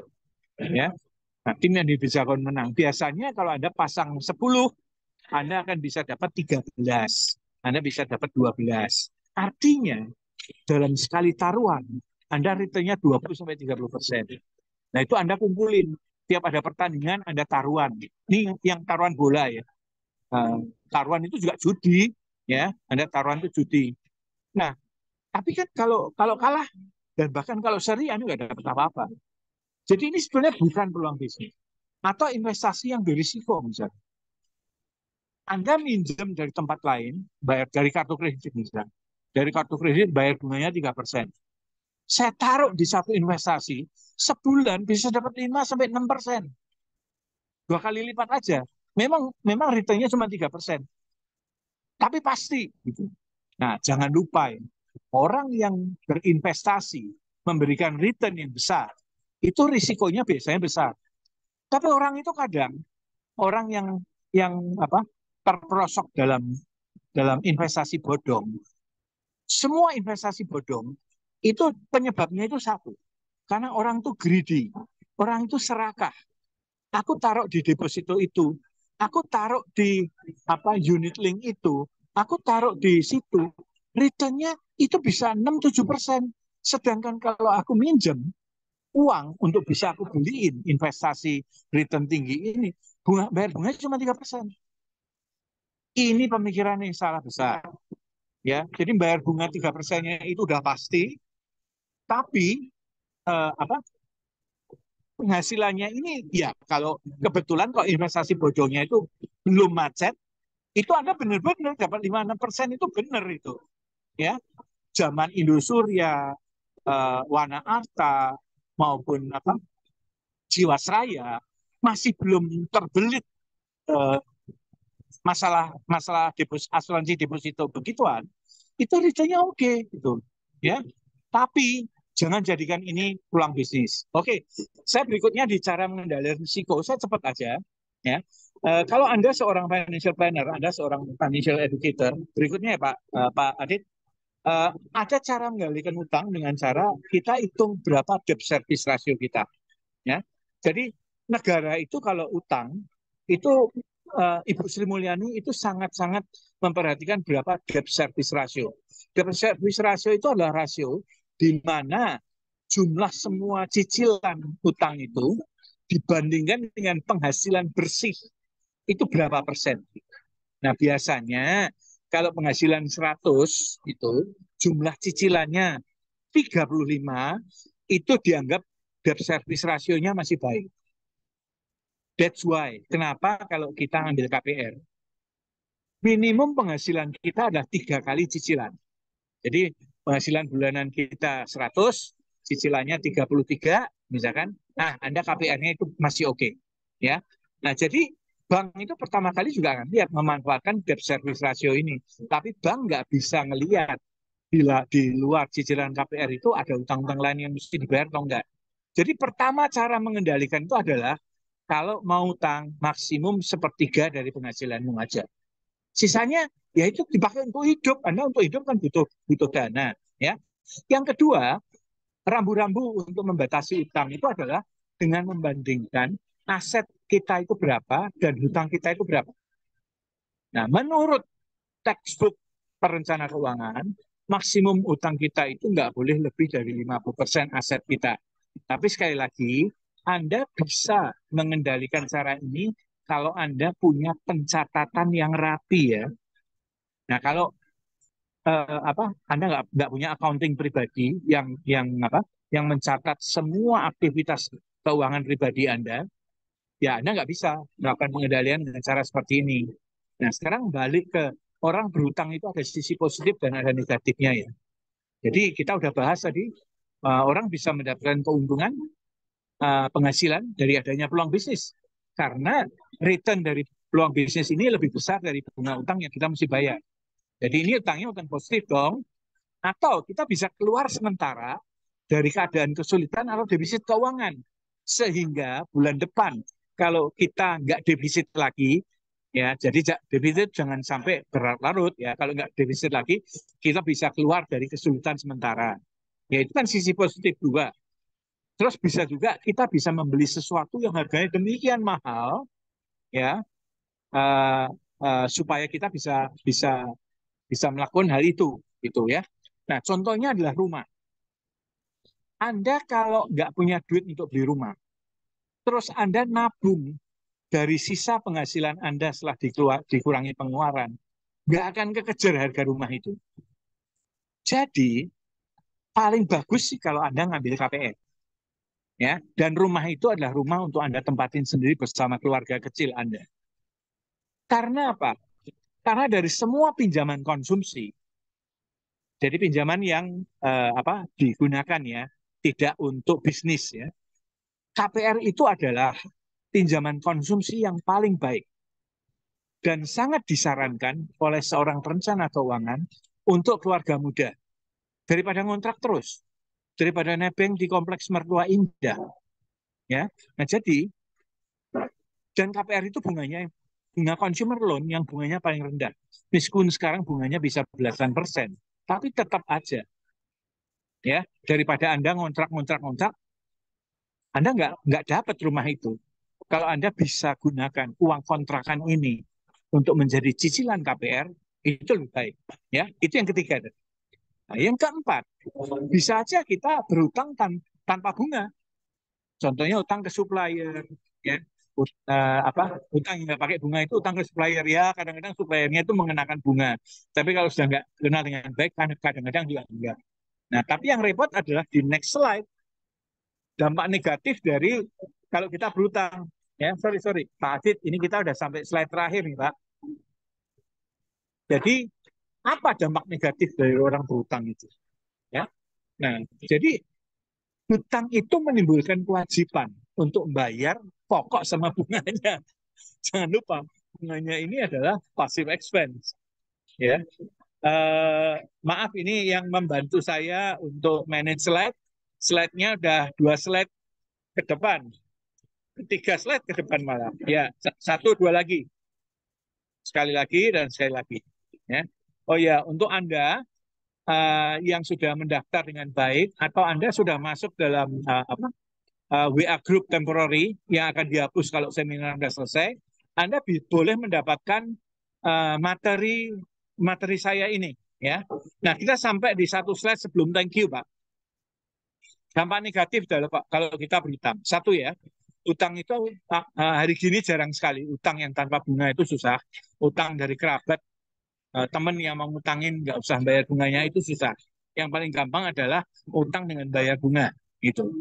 Ya, tapi jangan lupa kita punya kewajiban untuk bayar pokok sama bunganya. Ya, itu saya sudah jelasin di depan tadi.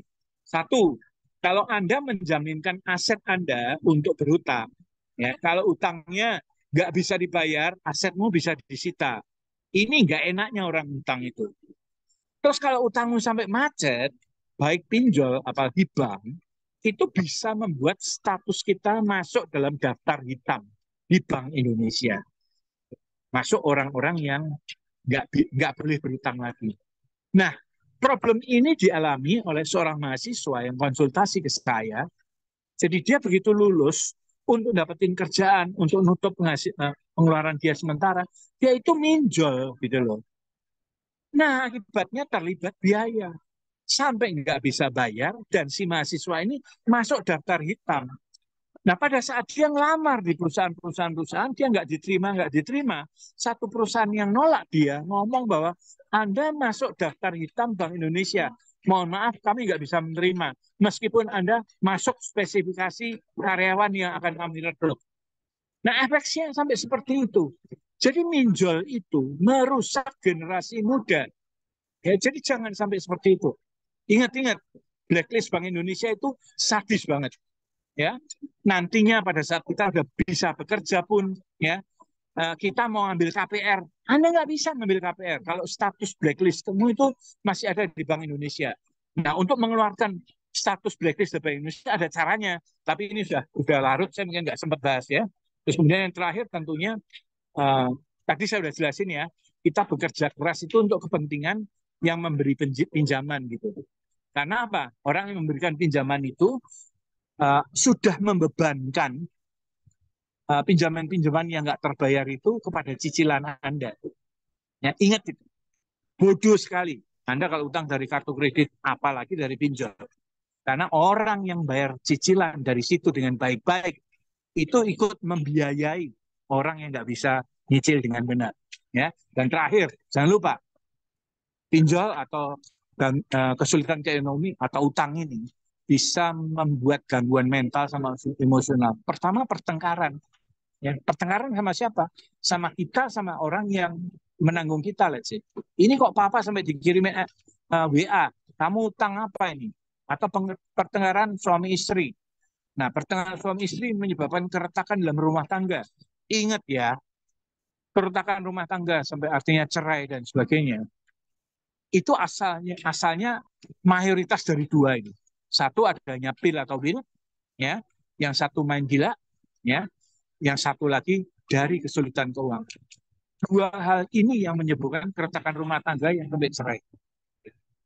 Terus kemudian kalau Anda diteror, pasti depresi itu. Depresi akibatnya mata gelap, Anda nyolong, ya, Anda melakukan tindak kriminal untuk nutup utang ini supaya nggak diteror lagi. Nah, Anda sudah terlibat yang lebih dalam lagi. Dan terakhir, banyak sekali kasus bunuh diri gara-gara pinjol. Ya, terutama gara-gara pinjol. Ya, oke. Saya akhiri, thank you. Sebetulnya kalau Anda mau dapatkan materinya, di sini berikutnya itu di bawah-bawah setelah thank you itu ada materi saya yang merupakan cara mengendalikan utang kalau Anda seorang perencana keuangan ya. Materi-materi perencana keuangan saya tampilkan ringkasannya. Kalau Anda mau dapatkan secara gratis, Anda boleh. Oke, terima kasih. Mohon maaf, waktu saya sudah lebih 10 menit karena biasanya waktunya cuma sejam setengah. Saya kembalikan ke Pak Adit. Monggo, Pak. Oke, ya, terima kasih Pak Budi. Materinya sudah selesai ya. Ini eh, ada sesi tanya jawab masih keburu Pak Budi? Kalau saya sih masih. Oke, Saya nggak tahu kalau Bapak. oke baik. Kita tergantung Pak Budi karena Pak Budi mau keluar kota ya. Oke, sebelum Iya. ada sesi tanya jawab, maka ada sedikit pengumuman ya teman-teman. Ya. Boleh mungkin host kita tampilkan pengumuman itu?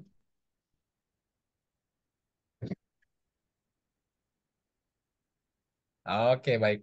Kita tunggu dulu slide-nya sedang ditampilkan. Nah, ini teman-teman ya. Oke, Bapak Ibu, teman-teman para peserta webinar, di sini ada sertifikasi perencanaan keuangan yaitu CFP ya. Certified Financial Planner. Kalau teman-teman yang mau lebih expert lagi untuk mendalami sebagai praktisi, nah teman-teman bisa ambil sertifikasi ini ya, teman-teman. PT Solusi Edukasi Asia bekerjasama dengan FPSB Indonesia di dalam program training CFP, di mana gelar CFP adalah merupakan gelar profesional untuk perencanaan keuangan yang diakui oleh lebih dari 30 negara di dunia. Nah, ini di sini ada beberapa mentornya, termasuk salah satunya Pak Budi ya. Jadi bagi teman-teman yang berminat silakan kontak ke kontak person dengan Ibu Jen Indrawati. Nah, ini nomor yang tertera di sini ya, teman-teman bisa hubungi. Oke. Ya, mungkin bisa di stop share host. Oke, baik, kita masuk ke dalam sesi pertanyaan. Pak Budi di sini sudah ada pertanyaan, Pak. Ya. Nah, yang Ya, pertama tolong ini bacakan ya Pak Dit, karena saya dari HP susah oke, untuk baca chat. ya. Dari Pak Ronald saya yang bacakan aja. Apa investasi asuransi jiwa atau tanah menguntungkan, Pak? Nah, ini bisa dijawab dulu mungkin, Pak, satu persatu. Gimana? Investasi asuransi jiwa atau tanah yang menguntungkan? Iya, ya, asuransi jiwa atau tanah yang menguntungkan, Pak. Ya, saya jawab ya. Iya. Asuransi jiwa itu bukan investasi. Memang benar, ada asuransi jiwa yang namanya unit link, yang itu gabungan dari asuransi dan investasi. Tapi biasanya kalau Anda mau invest benar-benar, itu jangan jadikan investasi di asuransi jiwa itu menjadi pilihan utama. Nah, masih banyak pilihan yang lain. Tapi tidak tertutup kemungkinan, karena Anda kalau mau sekaligus punya asuransi sambil berinvestasi, boleh aja Anda beli asuransi jiwa yang jenisnya unit link. Nah, kalau investasi tanah itu lain hal ya, sangat berbeda sekali, sangat berbeda sekali. Jadi kalau tanah itu pun juga satu investasi tanah, itu tergantung lokasi. Saya nggak bisa menjawab dengan tepat kalau Anda tanyanya itu sangat general gitu. Investasi tanah itu Anda jangan lupa ya, investasi properti atau tanah itu investasi yang nggak liquid. Jadi kalau Anda mau berinvestasi di situ, Anda mesti benar-benar yakin bahwa uang Anda yang Anda tanam di situ itu nggak kepake untuk sekian tahun, 3 tahun, 5 tahun misalnya. Seenggak-enggaknya kalau Anda taruh di unit link, kalau Anda butuh masih bisa diambil. Jadi kalau Anda tanya ke saya mana yang lebih baik, itu jawabannya susah sekali. Karena dua hal yang bertolak belakang ini. Oke, itu aja jawaban saya. Mungkin yang lain, Pak? Oke, baik. Terima kasih, Pak Budi. Nah, ini berikutnya adalah apakah pinjam di Pegadaian atau di bank dengan jaminan rumah yang lebih menguntungkan, Pak? Pinjol, pinjol pegadaian atau di bank dengan jaminan rumah ya?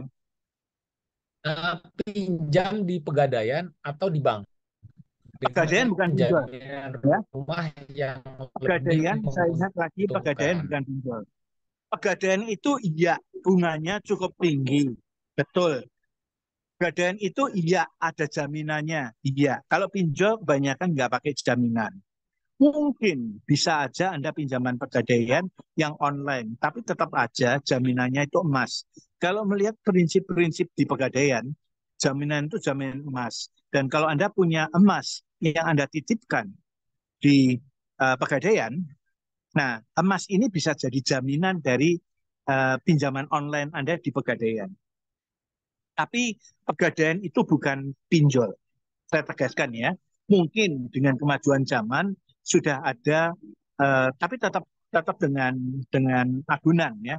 Di Pegadaian itu Anda kalau mau minjem harus pakai agunan. Nah, pinjol itu adalah KTA, kredit tanpa apa nih agunan ya. Tapi KTA itu kadang-kadang orang ngomong kredit tanpa ampun ya. Nah, oke. Nah, jadi Pegadaian itu sangat membantu orang-orang kecil. Saya pernah menemui di salah satu desa di Boyolali pada saat kita rame-rame bersama perencana keuangan yang lain membantu UMKM di sana. Ada satu pedagang sayur di pasar tradisional, dia untuk membiayai nanam bibit ini, dia hanya perlu 100.000, tapi nggak punya uang dia. Nah, terus tanya sama kita-kita, ya, Pak, ini saya kalau udah jadi sayuran ini bisa jadi 500.000, 600.000 nih. Tapi saya cuma butuh modal 100.000, tanah saya ada. Ya, saran kita adalah pinjam di Pegadaian. Anda mungkin kaget ya, minjem cuma 100.000 loh. Bahkan minimum pinjaman di Pegadaian itu 50.000 rupiah. Jadi Pegadaian itu bisa membantu orang-orang kecil di bawah sana itu. Tapi kalau jaminan Anda sudah mobil, motor, HP, sebetulnya Anda sudah orang kota itu. Minjem dari Pegadaian pun ya masih oke, meskipun Pegadaian itu nggak sekejam pinjol itu. Nah, minjem paling tepat sih sebetulnya kalau dari bank, apalagi pinjaman rumah. Anda jangan bandingkan Pegadaian dengan pinjaman jaminannya rumah. Ya kalau jaminannya rumah, seenggak-enggaknya puluhan ratusan juta pinjaman Anda. Tapi ya Pegadaian jarang sekali yang lebih dari 10 juta. Ya oke, itu penjelasan saya. Oke, baik. Terima kasih, Pak. Ini ada pertanyaan lagi. Sekarang ada yang berlibur itu dengan mencicil ke pakai cicilan. Gimana tuh, Pak, menurut Bapak? Ya itu adalah eh, cicilan atau kita utang karena godaan konsumsi. Kita berlibur itu juga salah satu jenis konsumsi. Sekarang coba, sebelum Anda berlibur, kalau Anda bisanya berlibur dengan cara berhutang atau eh, apa nih perusahaan tur di mana Anda akan berlibur itu menyediakan pay later, sebelum Anda memutuskan berlibur, Anda mikir dulu, saya berlibur itu dapat apa? Oke, Anda bisa refreshing bersama keluarga, bisa senang-senang sama keluarga, Anda bisa dapat memori karena Anda bisa foto-foto dengan berlibur itu. Tapi setelah selesai berlibur, memori itu habis.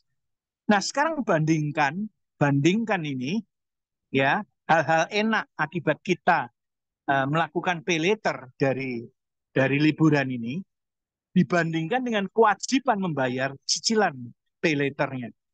Sepadan enggak? Kalau enggak sepadan, jangan lakukan hal itu. Itu saran saya. Oke, next. Oke, eh, teman-teman, ini pertanyaannya saya pilih ya karena keterbatasan waktu dan mungkin sudah dijawab juga pada saat materi diberikan. Nah, itu berikutnya adalah dari Bu Fida. Utang pinjol yang legal dan ilegal itu sama saja, tetapi mengintimidasi nasabah. Terus bagaimana cara meminimalisir utang yang akan ditagihkan yang bunganya mencekik nasabah, Pak? Iya. Jadi kalau Anda tahu pinjol Anda itu legal atau enggak ilegal, kalau Anda tahu dia ilegal, Anda nggak usah bayar. Kalau dia menteror, Anda bisa tetap lakukan itu. Karena sekarang Satgasnya itu menjadi Satgas pemberantasan aktivitas pinjaman online gini yang ilegal. Kalau legal, eh, kalau legal itu meskipun bunganya tinggi, sekarang nggak jadi tugas Satgas ini lagi, ya. Jadi kalau ilegal langsung nggak usah bayar. Tapi Anda mesti cara tahunya gimana 157 tadi. Saya udah ngasih penjelasan. Terus kemudian, sorry Pak, bisa ngulang pertanyaannya Pak? Lupa saya tadi. Maaf. Oke. Nah, pertanyaannya adalah pinjam utang pinjol legal dan ilegal itu sama saja, tetapi mengintimidasi nasabah sama. Nah, terus gimana cara meminimalisir utang yang akan ditagihkan yang bunganya mencekik nasabah, Pak? Cara meminimalisir, sebetulnya tadi sudah sharing panjang sekali. Kalau nggak sempat dengerin, Anda dengerin rekamannya aja. Selalu ada kok rekamannya. Itu satu. Oke, Kemudian kedua, pinjol legal sama ilegal itu beda. Bukan sama. Oke, ada persamaan dan ada perbedaannya. Persamaannya apa? Sama-sama neror. Sama-sama bunganya tinggi. Tapi ilegal jauh lebih tinggi.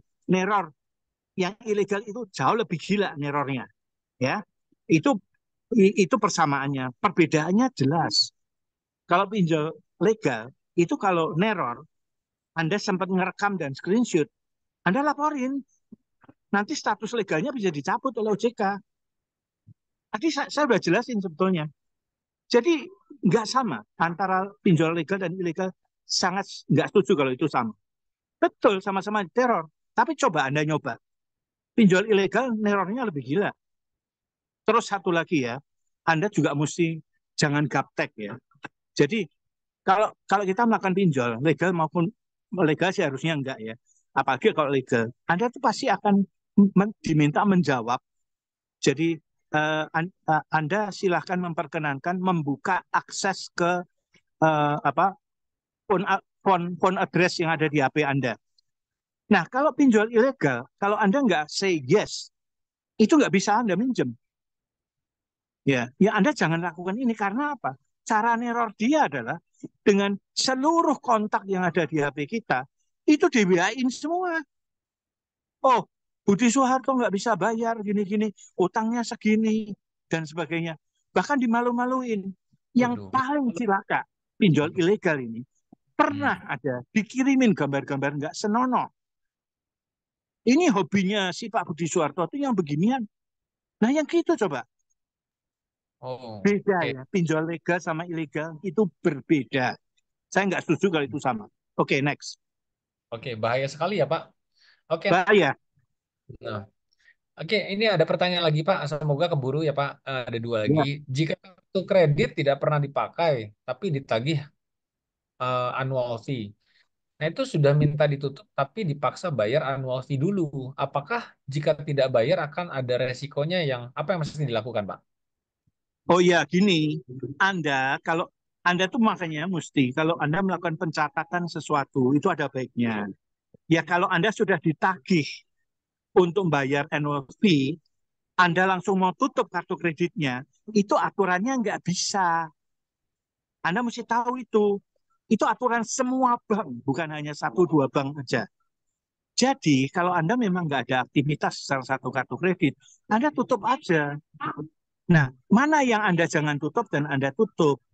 Kalau Anda dapat gaji dari bank A misalkan, Anda kartu kredit bank A itu yang Anda jangan tutup. Karena itu lebih gampang nanti bayarnya. Nah, tapi Oke, kalau baik, baik. kartu Anda tergantung. Kartu kredit itu seseorang saya aja kartu kredit saya sekarang cuma tiga. Tapi jangan lupa ya, saya mampu bayar. Dan saya tiga kartu kredit ini saya punya purpose masing-masing. Gitu. Saya termasuk orang yang dikaruniai cukup aset untuk bisa membebaskan semua problem di atas.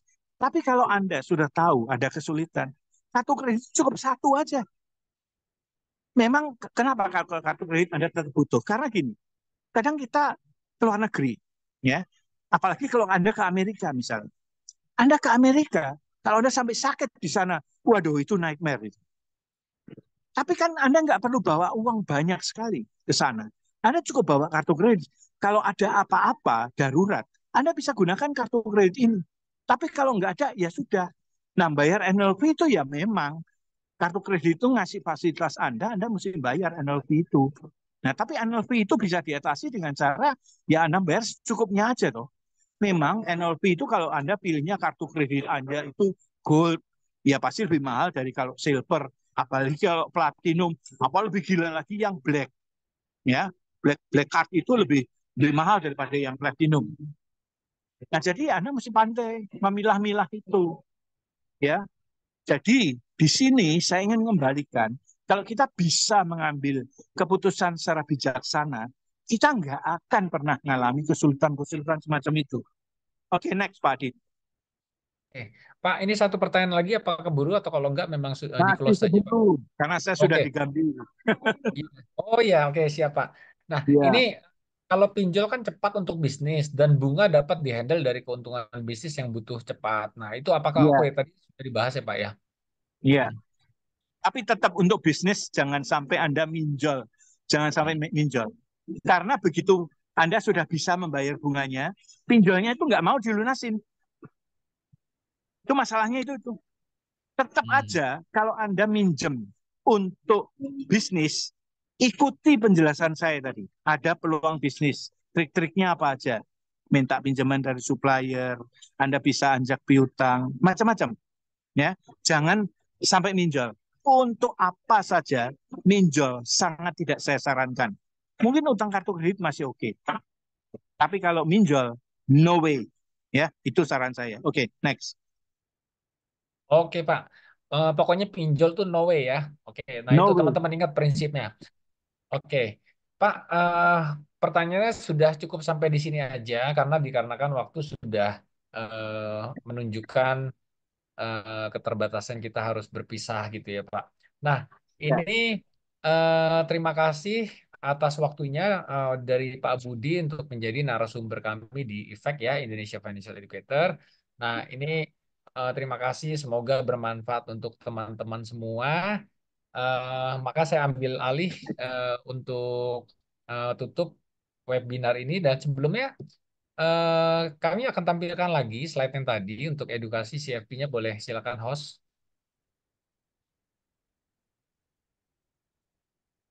Oke, baik.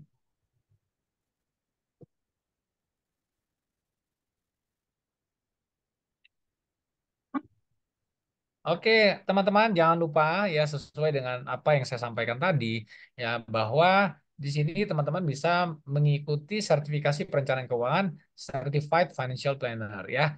Nah, ini untuk teman-teman lebih expert lagi sebagai praktisi keuangan ya. Maka PT Solusi Edukasi Asia bekerja sama dengan FPSB Indonesia di dalam program training CFP di mana gelar CFP ini adalah merupakan gelar profesional untuk perencanaan keuangan yang diakui lebih dari 30 negara di dunia. Nah, berikut ini adalah mentor-mentor ya termasuk salah satu Pak Budi menjadi mentor di dalam sertifikasi CFP ini. Silakan hubungi kontak person Ibu Jen Indrawati dengan nomor ini ya teman-teman. Oke, selanjutnya boleh mungkin di stop share. Eh, Pak Adit, saya boleh nambahkan sesuatu, Pak? Ya, boleh Pak. Silakan Pak. Teman-teman mohon maaf ya. Ini iklan itu tadi bukan saya yang minta ya. Mungkin teman saya yang nakal itu yang minta. Benar, saya ngajar di situ. Saya tapi ngajar CFP nggak cuma di situ ya. Saya cuma mau negasin itu aja. Saya ngasih free ini dengan tulus gitu. Oke ya. Oke, ya terima kasih Pak Budi ya. Eh, jadi teman-teman kita lanjut. Saya akan share screen-nya teman-teman ya. Pak Adit, ini kan direkam ya Pak ya. Ya betul Pak. Ini Direkam. ada salah satu teman saya yang sudah telat mau ikut.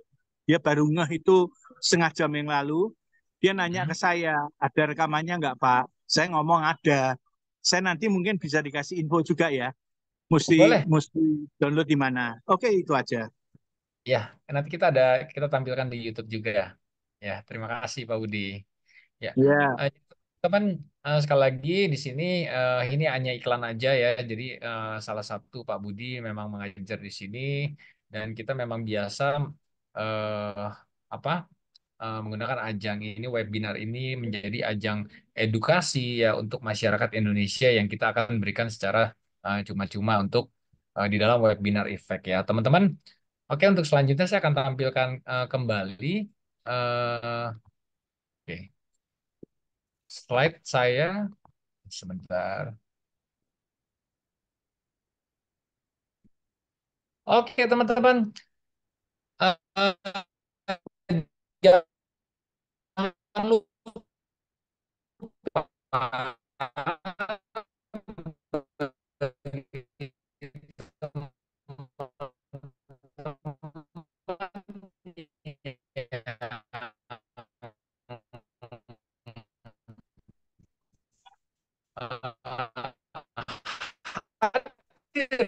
dalam acara ini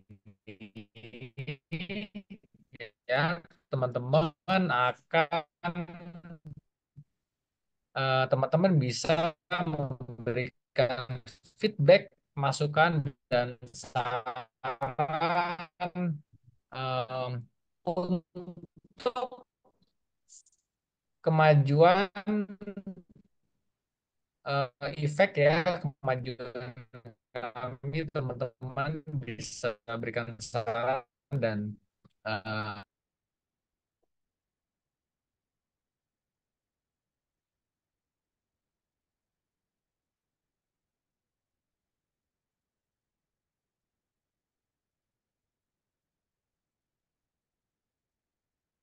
Oke, ini kelihatannya Pak Aditnya kok live ya. Eh, mungkin ada yang mau ambil alih. Bu Melda. Ya, ya, baik. Oh, Ya, masuk lagi. ya, Ko Adit kayaknya sepertinya Ko Adit belum masih di mute.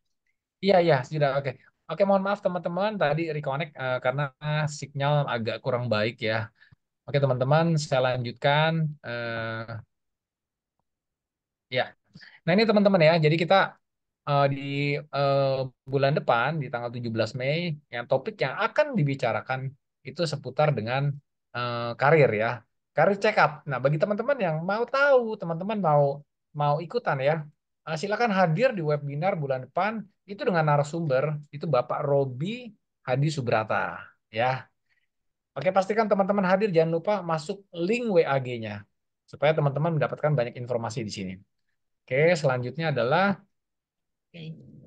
jangan lupa join sosial media kami, Effect ya. Ini ada WhatsApp grup, ada Telegram, ada Instagram, dan ada YouTube channel kami, teman-teman. Nah, oke, tanpa terasa kita sudah ada di penghujung acara, teman-teman. Terima kasih sekali lagi untuk Bapak Budi Soeharto yang sudah menyempatkan diri sebagai narasumber di dalam webinar Effect pada hari ini. Ya, semoga bermanfaat untuk teman-teman semua. Dan terima kasih teman-teman yang sudah hadir. Semoga bermanfaat untuk teman-teman semua dan dapat diimplementasikan. Oke, saya dengan Oke, Aditya ya, saya juga kami mohon pamit ya. Ini ya, jam 20.33, saya harus naik baik. kereta jam 20.45. Saya ada di Stasiun Gambir ini. Oke, selamat Terima malam kasih. teman-teman sekalian. Selamat malam Pak Budi. Oke teman-teman, selamat malam. Sampai jumpa lagi di webinar di bulan depan. Oke, silakan host.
Oke, terima kasih teman-teman. Sampai jumpa lagi.